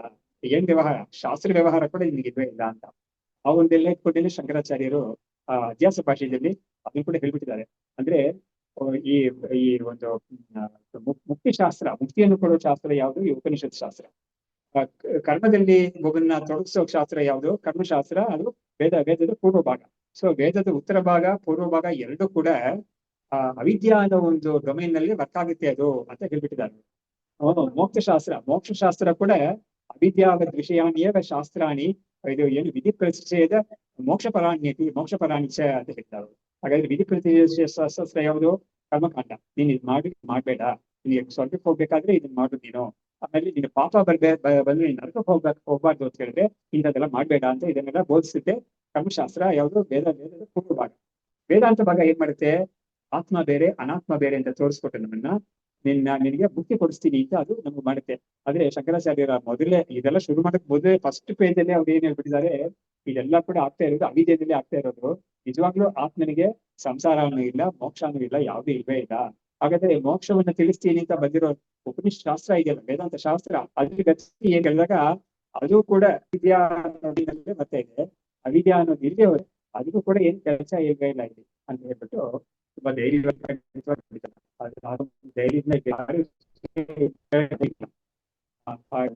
ಗಟ್ಟಿಯಾಗಿ ಸುಮ್ಮನೆ ಒಂದೇ ಅದು ಇಡೀ ಇಡೀ built on this foundation called small ಅದು ಸ್ಮಾಲ್ ಪೇಜ್, ಒಂದು ಪೇಜ್ ಇದೆ ಅಷ್ಟೇ. ಅದೇ ಪ್ರಸ್ಥಾನಾಂತರ ಭಾಷ್ಯ ಅನ್ನೋದು ಎಷ್ಟೋ ಸಾವಿರಾರು ಪೇಜ್ ಇರುತ್ತೆ. ಇನ್ನು ವೇದಾಂತ ಶಾಸ್ತ್ರ ಅನ್ನೋದು ಇನ್ನು ತುಂಬಾ ಅಗಾಧ ಶಾಸ್ತ್ರ, ಅದು ಆತರ ಹೋಗುತ್ತೆ ಅದು. ಹಾಗೆ ಇದೆಲ್ಲದಕ್ಕೂ ಮೂಲ ಅಂತ ಚೆನ್ನಾಗಿ ತೋರಿಸ್ಬಿಟ್ಟಿದ್ದಾರೆ. ಇದನ್ನೇ ಇವರು ಬುದ್ಧಿಸ್ಥೆ ಧ್ಯಾನ ಚಲನೆ ಕಲ್ಪಿಯತೆ ಬುದ್ಧಿ ಸಾಕ್ಷಿಣಿ. ಬುದ್ಧಿಯಲ್ಲಿ ಇರೋ ಇವುಗಳನ್ನ, ಬುದ್ಧಿ ಅಂದ್ರೆ ಈ ಅಂತಃಕರಣದಲ್ಲಿರೋ ಈ ಧ್ಯಾನ ಮತ್ತು ಚಲನ ಅದನ್ನ ಕೂಡ ನಾವು ಬುದ್ಧಿಗೆ ಸಾಕ್ಷಿಯಾಗಿರೋ ಆತ್ಮನಲ್ಲಿ ಕಲ್ಪನೆ ಮಾಡಿ ಹೇಳ್ತಾ ಇದೀವಿ ನಾವು, ಅದಕ್ಕೆ ಅಂತ ನಾವು ತೋರಿಸ್ತಾ ಇದೀವಿ ಅಂತ ಇದನ್ನ ಹೇಳಿ ಮುಂದಕ್ಕೆ ಆಲೋಕೆ ವ್ಯಂಜಕೆ ಯದ್ವತೆ ಅಭಿವ್ಯಂಗ್ಯ ಘಟಾಕೃತಿ ಆರೋಪ್ಯತೆ ತಥಾ ಬೌದ್ಧ ಸಂಸಾರ ಬುದ್ಧಿ ಸಾಕ್ಷಿಣಿ. ಅದೇ ಹೇಳ್ತಾ ಇದ್ದಾರೆ, ಆಲೋಕೆ ವ್ಯಂಜಕೆ ಯದ್ವತೆ. ನೋಡಿ, ಇವಾಗ ಒಂದು ರೂಮಲ್ಲಿ ಒಂದು ಲೈಟ್ ಹಾಕಿದ್ದಾರೆ, ಎಲ್ಲಾ ವಿಷಯಗಳನ್ನ ಬೆಳಗ್ತಾ ಇದ್ದೇವೆ. ಇವಾಗ ನಾವು ಒಂದ್ ರೀತಿಯಲ್ಲಿ ನೋಡಿದಾಗ ಆ ಲೈಟ್ ಅನ್ನೋದು ಈ ಒಂದು ಅಲ್ಲಿ ರೂಮಲ್ಲಿ ನಾವು ಚೇರ್ ಸೋಫಾ ಎಲ್ಲ ಕೂಡ ಇರ್ತೇವೆ. ಅವಾಗ light is taking the steps ಅಂತ ನಾವು ಹೇಳ್ಬೋದು ಖಂಡಿತ. ಯಾಕಂದ್ರೆ ಅದು ಇದ್ರ ಮೇಲೆ ಬಿಡ್ತಾ ಇದೆಯಲ್ಲ, ಇದ್ರ ಮೇಲೆ ಪ್ರಸಾರ ಮಾಡಿ ತೋರ್ತಾ ಇದೆಯಲ್ಲ. ಅಲ್ಲಿ ಒಂದು ಘಟ ಇದ್ರೆ ಆ ಘಟದ ಒಂದು ಆಕಾರವನ್ನು ಕೂಡ ಆ ಒಂದು ಬೆಳಕು ತಗೊಳ್ತಾ ಇದೆ ಅಂತ ನಾವು ಹೇಳ್ಬೋದು. ಆದ್ರೆ ನಿಜವಾಗ್ಲೂ ಆ ಲೈಟ್ ಯಾವ ಒಂದು ಆಕಾರ ತಗೊಳ್ಳಿಲ್ಲ ವಾಸ್ತವವಾಗಿ, ಅದು ಸುಮ್ಮನೆ ಅದು ಒಂದು ಕಡೆಯಿಂದ ಬೆಳಗ್ತಾ ಇದೆ ಅಷ್ಟೇನೆ. ಅದ್ರಲ್ಲಿ ಅದ್ರ ರೇಂಜ್ ಅಲ್ಲಿ ಇಟ್ಟಿರೋ ವಸ್ತುಗಳು ಆ ಬೆಳಕನ್ನ ಪಡ್ಕೊಂಡು ಆ ವಸ್ತುಗಳಿಗೆ ಆ ಒಂದು ಆಕೃತಿ, ಲೈಟಿನ ಆಕೃತಿ ಸಿಗುತ್ತೆ. ಅವಾಗ ನಾವೇನ್ ಮಾಡ್ತೀವಿ, light it is taking all this forms ಅಂತ ನಾವು ಯಾವ ತರ ತಪ್ಪಾಗಿ ಹೇಳ್ತೀವೋ, ಅದೇ ತರಾನೇ ಬೌದ್ಧ ಸಂಸಾರ. ಬೌದ್ಧ ಅಂದ್ರೆ ಇಲ್ಲಿ ಗೌತಮ ಬುದ್ಧ ಅಲ್ಲ, ಇಲ್ಲಿ ಬುದ್ಧಿಗೆ ಬುದ್ಧಿಗೆ ಸಂಬಂಧಪಟ್ಟಿದ್ದು ಸಂಸಾರ ಅಂತ ವಿಶೇಷಣ. ಸಂಸಾರದೊಂದಿಗೆ ವಿಶೇಷಣ ಬೌದ್ಧ ಅಂತ. ಸೊ ಸಂಸಾರ ಅಂದ್ರೆ ಬುದ್ಧಪ್ಪ ಇರೋ ಸಂಸಾರ ನಿಜವಲ್ಲ ಹೇಳ್ತಾ ಇದ್ದಾರೆ. ಅದನ್ನ ಹೇಗೆ ಒಂದು ಹಾವನ್ನ ನೋಡಿ ಹಗ್ಗ ಹೇಳ್ತಾರೆ, ಆ ಹಾವು ಎಲ್ಲಿದೆ ಅಂತ ಅವ್ನ ಬುದ್ಧಿ ಇದೆ. ಹಾವು ಹೊರಗಡೆ ಎಲ್ಲೂ ಇಲ್ವೇ ಇಲ್ಲ, ಹೊರಗಡೆ ಇರೋದ ಮಾತ್ರ. ಆದ್ರೆ ಆ ಹಾವು ಅಂತ ಹೇಳ್ತಾ ಇದ್ನಲ್ಲ, ಅಲ್ಲಿ ಇದೆ ಹಾವು ಅಂತ ಅವನು ಕೈ ತೋರಿಸ್ತಾ ಇದ್ದಾನೆ ಖಂಡಿತ. ಆದ್ರೆ ಅವ್ನು ನಿಜವಾಗ್ಲೂ ಎಲ್ಲಿದೆ ಅಂದ್ರೆ ಅವ್ನ ಬುದ್ಧಿ ಒಂದು ಹಾವು. ಆತರ ಇಲ್ಲೂ ಸಂಸಾರ ಅನ್ನೋದು ಅವನ ಬುದ್ಧಿಯಲ್ಲೇ ಇದೆ ಹೊರತು ಅದು ಆತ್ಮನಲ್ಲಿ ಇಲ್ವೇ ಇಲ್ಲ ಅದು ಅಂತ ಅದು ಹೇಳ್ತಾ ಇದ್ದಾರೆ. ಆರೋಪ್ಯತೆ ತಥಾ ಬೌದ್ಧ ಸಹ ಸಂಸಾರ ಬುದ್ಧಿ ಸಾಕ್ಷಿಣಿ. ಅಂದ್ರೆ ಏನಾಯ್ತು, ಬುದ್ಧಿಗೆ ಸಾಕ್ಷಿಯಾಗಿರೋ ಆತ್ಮ ಇದೆಯಲ್ಲ, ಅದರಲ್ಲಿ ಆತ್ಮ ಸಂಸಾರ ಇದೆ ಅಂತ ನಾವು ಆರೋಪ ಮಾಡ್ತಾ ಇದ್ದೀವಿ, ಗೊತ್ತಿದೆ ಅಂತ ಹೇಳಿ ಇದೆಲ್ಲ ಯಾಕೆ ಕೇಳ್ತಾ ಇದ್ದಾರೆ ಅಂದ್ರೆ, ಆ ಕ್ಷೇತ್ರ ಮತ್ತು ಕ್ಷೇತ್ರಜ್ಞ ಬೇರೆ ಬೇರೆ ಅಂತ ಒಂದು ವಿವೇಕ ನಮಗೆ ಬರಬೇಕು ಅನ್ನೋ ಕಾರಣದಿಂದ ಅದು ಹೇಳ್ಬೇಕಾಗಿದೆ. ಯಾತಿಗೆ ಅದನ್ನೆಲ್ಲ ಇಷ್ಟೊಂದು ಒತ್ತಿ ಒತ್ತಿ ಭಗವದ್ಗೀತೆ ಹೇಳ್ಬೇಕಾಗಿದೆ, ಈ ಉಪನಿಷತ್ತು ಎಲ್ಲಾ ಉಪನಿಷತ್ತುಗಳು ಇದೆ ಹೇಳ್ತಾ ಇರೋದು. ಯಾತಿಗೆ ಅಂತ ಹೇಳಿದ್ರೆ, ಈ ಕಲಬೆರಕೆ ಅಂತ ಆಗೋಗ್ಬಿಟ್ಟಿದೆಲ್ಲ, ಅದು ಅಷ್ಟೊಂದು ಸೂಕ್ಷ್ಮವಾದ ವಿಷಯ. ಅದನ್ನ ಬಿಡಿಸೋದು ಅಂತ ಇದು ತುಂಬಾ ದೊಡ್ಡ ಕೆಲಸ. ಅದು ಬಿಡಿಸೋದು ಅಂದ್ರೆ ತುಂಬಾ ದೊಡ್ಡ ಸಾಹಸ ಅದು. ಆದ್ರೆ ಕಲಬೆರಕೆ ಆಗಿದೆ ಅಂತ ತೋರಿಸ್ಕೊಡೋದು ಇದೆಯಲ್ಲ, ಅದು ಈ ವೇದಾಂತ ಶಾಸ್ತ್ರದಲ್ಲಿ ಮಾಡ್ಬೇಕಾಗಿದೆ. ಹಾಗಾಗಿ ತುಂಬಾ ಕಷ್ಟವಾದ ಒಂದು ಕೆಲಸ ವೇದಾಂತ ಶಾಸ್ತ್ರಕ್ಕೆ ಬಂದ್ಬಿಟ್ಟಿದೆ. ಯಾಕಂದ್ರೆ ಆ ಒಬ್ಬ ದಡ್ಡನಾಗಿರೋನ್ನ ಬುದ್ಧಿವಂತನಾಗಿ ಮಾಡ್ಬೇಕು, ತುಂಬಾ ಕಷ್ಟ. ಅದೇ ಟೀಚರ್ಸ್ ಆಗಿರೋ ಎಲ್ಲರೂ ಕೂಡ ಈ ದಡ್ಡೋಸಿರ್ತಾರೆ ಅವರು. ಯಾಕಂದ್ರೆ ಅವರಿಗೆ ಒಬ್ಬ ಟೀಚರ್ ಎಷ್ಟೇ ಅವ್ರಿಗೆ ಒಂದು ಸಾಮರ್ಥ್ಯ ಇದ್ರೆ ಆ ಕ್ಲಾಸ್ ಅಲ್ಲಿ ಎಲ್ಲರಿಗೂ ಕೂಡ ಕೇಳೋ ಒಂದೇ ರೀತಿಯಲ್ಲಿ ಎಲ್ಲರಿಗೂ ರಿಸೀವ್ ಮಾಡೋದಿಲ್ಲ ಅಲ್ವಾ. ಹಾಗಾಗಿ ಇಲ್ಲಿ ಕೂಡ ಇದೆ ಕಷ್ಟ ಇದೆ ಅನ್ನೋದನ್ನ ನಾವು ತಿಳ್ಕೊಬಹುದು. ಹೇಳ್ಬಿಟ್ಟು ಜ್ಞಾನಾದೀನಾಂ ಅವಸ್ತುತ್ವೇ ಸಹ ಹಿ ಸ್ವಪ್ನಃ ಇತಿ ಶ್ರುತಿ ಹೇತುಮಾಭಾಸಃ ಆತ್ಮಾಯಂ ಸ್ವಪ್ನೋ ಭವತಿ ಜೀವಶಾತ್ ಅಂತ. ಅಂದ್ರೆ ಏನಾಯ್ತು, ಜ್ಞಾನ ಮತ್ತು ಚಂಚಲ ಅದೆರಡು ಕೂಡ ಅವಸ್ತುತ್ವೇ ಸತಿ. ಅವಸ್ತುತ್ವ ಅಂತ ಹೇಳಿದ್ರೆ ಏನು, ಅದೆಲ್ಲ ವಾಸ್ತವ ಅಲ್ಲ ಅಂತ ಗೊತ್ತಾಯ್ತು. ಆತ್ಮನಿಗಿಲ್ಲ ಅದು ನಿಜವಾಗ್ಲೂ ಅಂತ ಗೊತ್ತಾಯ್ತು. ಬುದ್ಧಿಯಲ್ಲೇ ಇರೋದು, ವಾಸ್ತವವಾಗಿ ಆತ್ಮನಿಲ್ಲ ಅಂತ ಗೊತ್ತಾಯ್ತು. ಅವಾಗ ಅದೇ ಸ್ವಪ್ನ ಅಂತ ಹೇಳೋದು ಸ್ಥಿತಿ ಅದೇನಿತ್ತು. ವಾಸ್ತವವಾಗಿ ಅವನು ಆ ಬುದ್ಧಿಯಲ್ಲೇ ಇರೋದಿದ್ದಲ್ಲ, ಆದ್ರೆ ಅದೆಲ್ಲ ಸತ್ಯ ಅಲ್ಲ. ಅದೇ ಸ್ವಪ್ನವನ್ನ ಕಾಣುವಾಗ ಅವನ ಅನ್ಕೊಳ್ತಾನೆ ಸತ್ಯ ಅಂತಾನೆ ಅನ್ಕೊಳ್ತಾನೆ. ಅದನ್ನ ಸತ್ಯ, ಅದು ಸತ್ಯವಲ್ಲ ಅಂತ ಬುದ್ಧಿ ಬರೋದೇ ಇಲ್ಲ ಆ ಸಮಯದಲ್ಲಿ. ಅವನು ಎಚ್ಚರ ಆದ್ಮೇಲೆನೆ ಗೊತ್ತಾಗುತ್ತೆ ಇದು ಸತ್ಯವಲ್ಲ ಅಂತ. ಅದೇ ತರನೇ ಇಡೀ ಸಂಸಾರ ಅನ್ನೋದು ಕೂಡ ಹೀಗೆ ಇರುತ್ತೆ, ಅದು ಸತ್ಯ ಅಂತಾನೆ ಅನ್ಕೊಂಡಿರ್ತಾನೆ. ಇದನ್ನ ವೇದಾಂತ ಹೇಳ್ಕೊಟ್ಟ ಮೇಲೆ ಅದು ಅದ್ರಲ್ಲಿ ಶ್ರದ್ಧೆ ಇದ್ದಾಗ ಇದು ಸತ್ಯ ಅಲ್ಲ ಅಂತ ಅವನಿಗೆ ಇಂಟೆಲೆಕ್ಚುಯಲ್ ಆಗಿ ಸ್ವಲ್ಪ ಗೊತ್ತಾಗುತ್ತೆ. ಅದು ಆದ್ರೂ ಕೂಡ ಅದು ಅನುಭವಕ್ಕೆ ಬಂದ್ರೇನೆ ಅದು ಪರಕಾರಿ ಆಗುವುದು ಅಂತ ಇದ್ದೇ ಇದೆ ಅದು. ಸೊ ಬುದ್ಧಿ ಜಾಗರಣೆ ಯದ್ವತೆ ಜಾಗರ್ಮಿ ಇತಿ ಅಭಿಮನ್ಯತೆ, ಬುದ್ಧಿ ಸ್ವಪ್ನೆ ತಥಾ ಸ್ವಪ್ನ ರೂಪತ್ವಂ ಅಭಿಮನ್ಯತೆ. ಬುದ್ಧಿ ಅನ್ನೋದು ಜಾಗೃತ ಅವಸ್ಥೆಯಲ್ಲಿ ಇದ್ದಾಗ ನಾನು ಇವಾಗ ಎಚ್ಚರವಾಗಿದ್ದೀನಿ, ಎಚ್ಚರಾವಸ್ಥೆಯಲ್ಲಿ ಇದ್ದೀನಿ ಅಂತ ತಿಳ್ಕೊಳುತ್ತೆ. ಅದೇ ತರ ಸ್ವಪ್ನದಲ್ಲಿ ಇದ್ದಾಗ ಅದು ಸ್ವಪ್ನ ವಸ್ತುಗಳನ್ನ ನೋಡ್ತಾ ಇದ್ದಾಗ ಆ ಸಮಯದಲ್ಲಿ ಅದಕ್ಕೆ ಎಚ್ಚರವಾಗಿದೆ ಅಂತ ಬುದ್ಧಿ ಇರುತ್ತೆ ಅದು. ಆದ್ರೆ ಆ ಸ್ವಪ್ನದಲ್ಲಿರೋ ವಸ್ತುಗಳನ್ನೆಲ್ಲ ಕೂಡ ಅದು ಹಾಗೆ ನೋಡ್ಕೊಂಡು ಅನುಭವಿಸ್ತಾ ಇರುತ್ತೆ. ಎಚ್ಚರವಾದ್ಮೇಲೆ ಗೊತ್ತಾಗುತ್ತೆ ಇದು ಇದೆಲ್ಲ ಸ್ವಪ್ನವಾಗಿತ್ತು ಅಂತ ಗೊತ್ತಾಗುತ್ತೆ ಅಂತ. ಸೊ ಹೀಗಾಗಿ ಜಾಗೃತ್ ಭೋಗಂ ಇವಂ ಲೋಕಂ ಸ್ವಪ್ನತೆ ವಾಸನಾ ರಾಶಿ ಸಾಕ್ಷಿತ್ವಂ ಸ್ವಾಪ್ನಂ ಭೋಗಂ ತದಾ ಆಪ್ನುಯಾತ್ ಅಂತ. ನೋಡಿ, ಜಾಗೃತಿಯಲ್ಲಿ ಇಂದ್ರಿಯಗಳ ವಸ್ತುಗಳನ್ನೂ ಗ್ರಹಿಸಿ ಅದರಿಂದ ಭೋಗವನ್ನು ಅನುಭವಿಸ್ತಾ ಇರ್ತಾನೆ. ವಿಷಯಗಳನ್ನ ಇಂದ್ರಿಯಗಳ ಮುಖಾಂತರ ವಿಷಯಗಳನ್ನ ಸಂಪರ್ಕ ಮಾಡ್ತಾನೆ. ಅದರಿಂದ ಅವನಿಗೆ ಸುಖ ದುಃಖ ಅಥವಾ ಜ್ಞಾನಗಳೆಲ್ಲ ಬರ್ತಾ ಇರುತ್ತೆ. ಯಾವಾಗ ಜಾಗೃತ ಅವಸ್ಥೆ ಅನ್ನೋದು ಮುಗಿಯುತ್ತೋ ಅವಾಗ ಸ್ವಪ್ನಕ್ಕೆ ಹೋಗ್ತಾನೆ ಅವನು. ಸ್ವಪ್ನದಾಗ ಏನಾಗುತ್ತೆ, ಅವಾಗ ಅವನು ಸ್ವಪ್ನ ಆಗ್ತಾನೆ. ಜಾಗೃತ ಭೋಗವನ್ನ ಜಾಗೃತ ಅವಸ್ಥೆಯಲ್ಲಿ ಇದ್ದವನಾಗಿ ಅನುಭವಿಸ್ತಾನೆ. ಸ್ವಪ್ನಕ್ಕೆ ಹೋದಾಗ ಸ್ವಪ್ನ ಭೋಗವನ್ನ ಅವನು ಸ್ವಪ್ನವೇ ಆಗಿ ಅವನು ಅನುಭವಿಸ್ತಾ ಇರ್ತಾನೆ ಅಂತ. ಅವಾಗ ವಾಸನಾ ರಾಶಿ ಸಾಕ್ಷಿತ್ವಂ ಸ್ವಪ್ನಂ ಭೋಗಂ ತದಾ ಅಪ್ರಿಯ. ಅವಾಗೇನಾಯ್ತು, ಸ್ವಪ್ನಕ್ಕೆ ಹೋಗಿದಾಗ ನಮ್ಗೆ ವಸ್ತುಗಳೆಲ್ಲ ಫಿಸಿಕಲ್ ಆಬ್ಜೆಕ್ಟ್ಸ್ ಅಲ್ಲ, ಅದೆಲ್ಲ ವಾಸನೆಯಿಂದ ಉತ್ಪತ್ತಿ ಮಾಡಿರೋ ವಾಸನ ಅನ್ನೋದು ನಮ್ಮ ಒಳಗಡೆ ಯಾವ್ದು ಸಬ್ ಕಾನ್ಶಿಯಸ್ ಅಂತ ಹೇಳ್ತಾರಲ್ಲ, ಅದು ಆ ಸಮಯದಲ್ಲಿ ಅದು ಎತ್ಕೊಂಡು ವಸ್ತುಗಳೆಲ್ಲ ನಿರ್ಮಾಣ ಮಾಡಿ ತೋರಿಸುತ್ತೆ. ತುಂಬಾ ಅತ್ಯಾವಶ್ಯವಾದ ವಿಷಯ. ಅದು ಯಾವ ಮ್ಯಾಜಿಷಿಯನ್ ಕೂಡ ತೋರ್ಸಕ್ಕಾಗಲ್ಲ. ಆದ್ರೆ ನಮ್ಮಲ್ಲಿ ಪ್ರತಿ ದಿವಸ ನಿಂತ ಇದೆ ಅದು. ನಾವು ಅದನ್ನ ನೋಡಿ ಪ್ರತಿ ನಾವು ಹೌದು ಹೀಗೆ ಇದೆ ಅಂತ ಎಚ್ಚರ ಆದ್ಮೇಲೆ ಗೊತ್ತಾಗೋದಿಲ್ಲ ಸರಿಯಾಗಿದೆ ವಾಸ್ತವ ಮಾತಾಗಿದೆ. ಆದ್ರೆ ಈ ತರ ಒಂದು ಪ್ರತಿ ದಿವಸ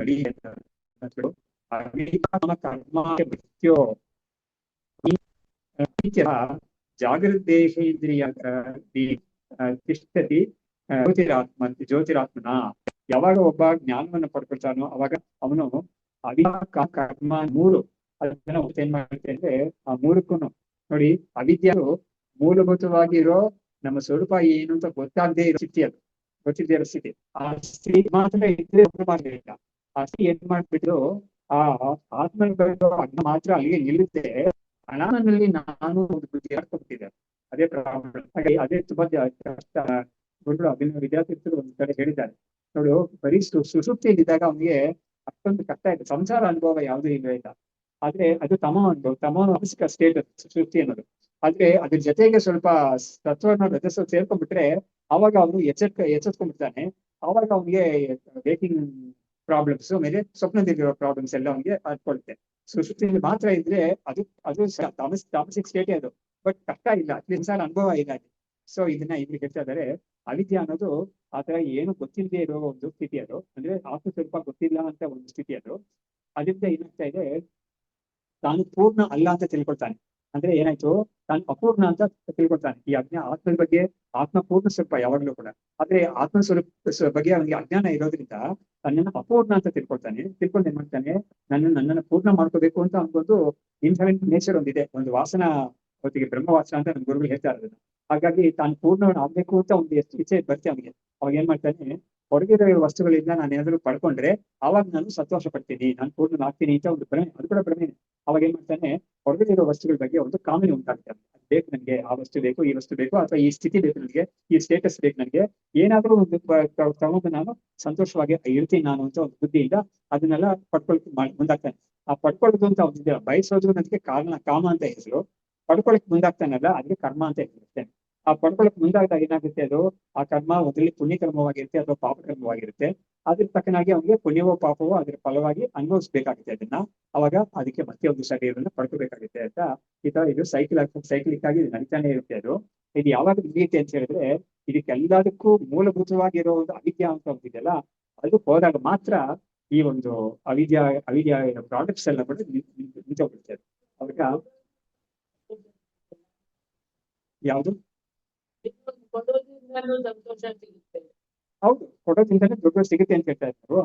ಹೌದು, ಸಂತೋಷ. Correct correct correct. ಅಂದ್ರೆ ನೀವ್ ಹೇಳ್ತಾ ಇರೋದು, ಇನ್ನೊಬ್ಬರಿಗೆ ನಾವೇನಾದ್ರು ಕೊಟ್ರೆ ನಮ್ಗೊಂದು ಆನಂದ ಆಗ್ತಾ ಇದೆ, ಅದು ಹೇಳ್ತೀರಾ ನೀವು. ಕರೆಕ್ಟ್, ಅದು ಕೂಡ ಈ ಅಜ್ಞಾನದಿಂದಲೇ ಆಗ್ತಾ ಇದೆ. ಯಾಕಂದ್ರೆ ನೋಡಿ, ಅಲ್ಲೂ ಕೂಡ ಆತ್ಮಸ್ತು ಕಾಮಾಯ ಸರ್ವಂ ಪ್ರಿಯಂ ಭವತಿ ಅಂತ ಹೇಳುವಾಗ ಇವನಿಗೆ ಇನ್ನೊಬ್ಬರಿಗೆ ಕಷ್ಟದಲ್ಲಿದ್ದಾರೆ, ಇವನಿಗೆ ತಿಳಿಸ್ತಾರೆ ಅವ್ರು ನನ್ನ ಕಷ್ಟದಲ್ಲಿದ್ದೀನಿ ಅಂತ. ಅವಾಗ ಇವನು ಅವ್ರ ಮೇಲೆ ಇವನಿಗೆ ಒಂದು ಅಯ್ಯೋ ಪಾಪ ಅಂತ ಅನ್ಸುತ್ತೆ. ಅವಾಗ ಅವ್ರಿಗೆ ಏನಾದ್ರು ಕೊಡೋಣ ಅಂತ ಇವ್ನ ಶಕ್ತಿ ಅನ್ಸಾರ ಕೊಡ್ತಾನೆ. ಅದು ಕೊಡೋದು ಕೂಡ ಆಕ್ಚುಲಿ ಅವ್ರಿಗೆ ಆ ಕಷ್ಟ ಹೋಗ್ಲಿ ಅಂತ ಹಿಂಗೆ ಬುದ್ಧಿ ಇದ್ರು ಕೂಡ, ಅದಕ್ಕೆ ಮೂಲಭೂತವಾಗಿ ಏನು ಅಂತ ಹೇಳಿದ್ರೆ, ಅವ್ರಿಗೆ ಇದನ್ನ ಕೊಡೋದ್ರಿಂದ ನನಗೆ ಅವ್ರಿಗೆ ಕಷ್ಟ ಹೋಗುತ್ತಲ್ಲ, ಅದರಿಂದ ನನ್ಗೊಂದು ಖುಷಿ ಆಗುತ್ತೆ, ನನ್ಗೊಂದು ಸಂತೋಷ ಆಗುತ್ತೆ ಅಂತ ಹೇಳ್ಬಿಟ್ಟು ಅದು ಕೂಡ ಸ್ವಾರ್ಥದಲ್ಲೇ ಇರೋದು ಖಂಡಿತ. ಹಾಗಾಗಿ ಅವ್ನು ಏನ್ ಮಾಡಿದ್ರು ಕೂಡ, ಅವನು ಧ್ಯಾನ ಏನ್ ಮಾಡಿದ್ರು ಕೂಡ ಅದು ತನ್ಗೆ ಆಗಿಯೇ ಮಾಡಿ ಅಂತ ಅಂದ್ರೆ ನಮ್ಮ ಪುರುಷ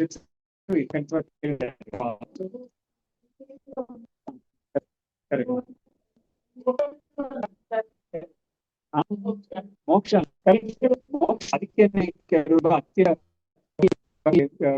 ಬಾಗಿಲಲ್ಲಿ ಇರೋರು ಹೇಳ್ತಾರೋ, ನನಗೆ ನೋಡಪ್ಪ ಈ ನೀನು ಕೊಡ ಅಂತ ಹೇಳಿ ಮೋಕ್ಷ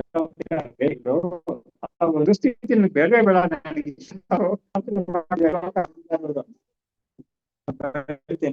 ಮೋಕ್ಷ ನನಗೆ ಬೇಡವೇ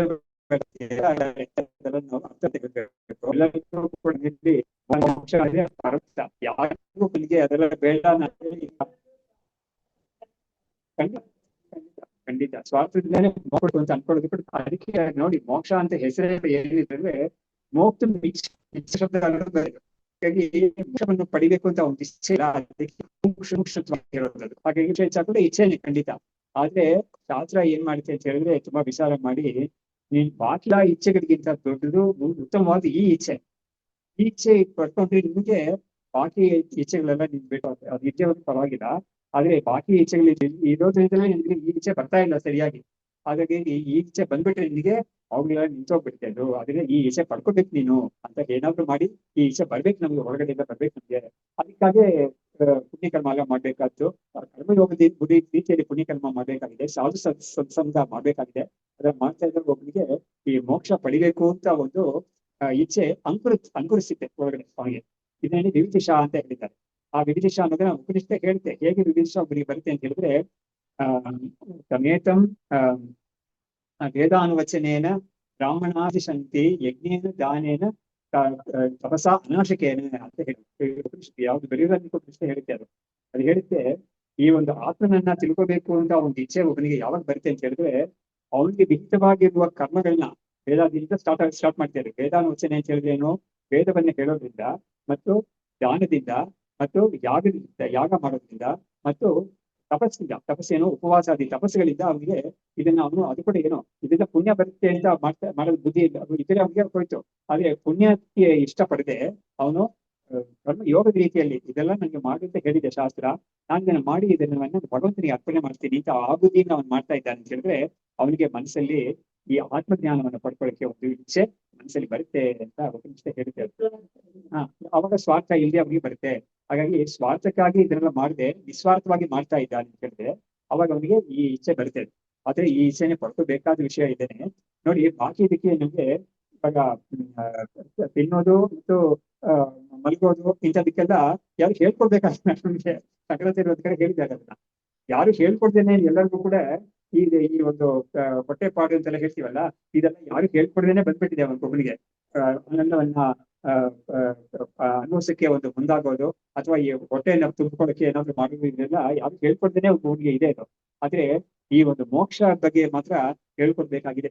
ಅದ್ರ ಬಗ್ಗೆ ಮಾತ್ರ ಒಬ್ರು ತಿಳಿವಳಿಕೆ ಕೊಟ್ಟು ಒಬ್ಬರನ್ನ ಎಬ್ಬಿಸ್ಬೇಕಾಗಿದೆ. ಇದೇ ದೊಡ್ಡ ಚಾಲೆಂಜು. ಇದನ್ನ ಮಾಡಕ್ಕೆ ಭಾಗವತ ಆದಿ ಗ್ರಂಥಗಳೆಲ್ಲ ಬಂದಿರೋದು ಅದಕ್ಕಾಗಿ. ಸೊ ಹೀಗೆ ಇದನ್ನ ಹೇಳಿ ಅವರು ಅವಿದ್ಯಾ ಕಾಮ ಕರ್ಮ ಆಖ್ಯ ಮೃತ್ಯೋಹೋ ರೂಪಾಣಿ ಅಂದ್ರೆ ಏನಾಯ್ತು, ಅವಿದ್ಯಾ ಕಾಮ ಕರ್ಮ ಅಂತ ಮೂರಿದೆಯಲ್ಲ ಇದೆಲ್ಲ ಮೃತ್ಯುವಿನ ರೂಪಗಳು ಅಂತ ಹೇಳ್ತಾ ಇದೆ. ಮೃತ್ಯು ಅನ್ನೋದು ಏನಾದ್ರು ರೂಪವತ್ತಾಗಿ ಬಂದ್ರೆ ಇವಾಗ ರಾಮೋ ವಿಗ್ರಹವಾನ್ ಧರ್ಮ ಅಂತ ಹೇಳ್ತೀವಲ್ಲ, ಧರ್ಮ ಏನಾದ್ರು ಧರ್ಮ ಅಂದ್ರೆ ಕಣ್ಣಿಗೆ ಸಿಗುವ ವಸ್ತು ಅಲ್ಲ, ಅದು ಸೂಕ್ಷ್ಮ, ಹಾಗೆ ಅತೀಂದ್ರಿಯ. ಅದು ಏನಾದ್ರೂ ಒಂದು ಸ್ಥೂಲವಾಗಿ ಒಂದು ರೂಪವಾಗಿ ಬಂದ್ರೆ ಅದು ರಾಮ ಅಂತ ನಾವು ಹೇಗೆ ಹೇಳ್ತೀವೋ ಆತರ ಈ ಅವಿದ್ಯಾ ಕಾಮ ಕರ್ಮ ಅಂತ ಇದೆಯಲ್ಲ ಇದೆಲ್ಲ ಆಬ್ಸ್ಟ್ರಾಕ್ಟ್. ಆಕ್ಚುಲಿ ಇದೆಲ್ಲ ಆಬ್ಸ್ಟ್ರಾಕ್ಟ್. ಇದೇನಾದ್ರೂ ರೂಪ ತಗೊಳ್ತಾ ಇದೆ ಅಂತ ಹೇಳಿದ್ರೆ ಮೃತ್ಯುವಿನ ರೂಪಗಳೇ ಇದಲ್ಲ ಅಂತ ಹೇಳ್ತಾರೆ. ಹಾಗಾದ್ರೆ ಏನಾಯ್ತು, ಮೃತ್ಯು ಅನ್ನೋದು ನಮ್ಗೆ ಕಣ್ಣಿಗೆ ಕಾಣಿಸೋ ವಿಷಯ ಅಲ್ಲ. ಆದ್ರೂ ಅದೇನಾದ್ರೂ ಒಂದು ರೂಪ ತಗೋಬೇಕು ಅಂತ ಹೇಳಿದ್ರೆ ಅದೇ ಅವಿದ್ಯಾ ಕಾಮ ಕರ್ಮ ರೂಪದಲ್ಲಿ ಇದೆ ಅಂತ. ಇವುಗಳೇ ಸೂಕ್ಷ್ಮ. ಹಾಗಾಗಿ ಇವುಗಳನ್ನ ರೆಕಗ್ನೈಸ್ ಮಾಡೋದೇ ಕಷ್ಟ. ಹಾಗಾಗಿ ನಾವು ಇವು ಇದೆ ನಮ್ಗೆ ಅಂತ ತೋರಿಸ್ಕೊಡೋದೇ ಶಾಸ್ತ್ರವಾಗಿರುತ್ತೆ.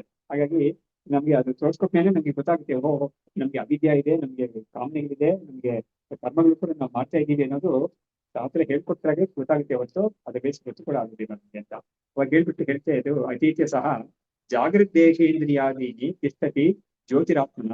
ಅವಾಗ ಏನ್ ಮಾಡ್ತಾನೆ ಅವನು, ಈ ಜಾಗೃತಲ್ಲಿರೋ ದೇಹ ಇಂದ್ರಿಯಗಳನ್ನೆಲ್ಲ ದಾಟಿ ಅವನು ಕೇವಲ ಆತ್ಮಸ್ವರೂಪವಾಗಿ ನಿಲ್ತಾನೆ ಅವನು ಹೇಳ್ಬಿಟ್ಟು ಮುಂದಕ್ಕೆ ಇದ್ರ ಬಗ್ಗೆ ಏನು ಹೇಳ್ತಾರೆ ಅದನ್ನು ನೆಕ್ಸ್ಟ್ ಕ್ಲಾಸಲ್ಲಿ ನಿಲ್ಲಿಸೋಣ. ಆಯ್ತಾ? ಶಾಸ್ತ್ರಂ ಶಾರೀರ ಮೀಮಾಂಸಾ ದೇವಸ್ತು ಪರಮೇಶ್ವರಃ ಆಚಾರ್ಯ ಶಂಕರಾಚಾರ್ಯಾಃ ಸಂತು ಮೇ ಜನ್ಮ ಜನ್ಮನಿ ವಿನಯ ಸಂಪನ್ನಂ ವೀತರಾಗಂ ವಿವೇಕಿನಂ ವಂದೇ ವೇದಾಂತ ತತ್ವಜ್ಞಂ ವಿದುಷೇಖರ ಭಾರತಿ. ಓಂ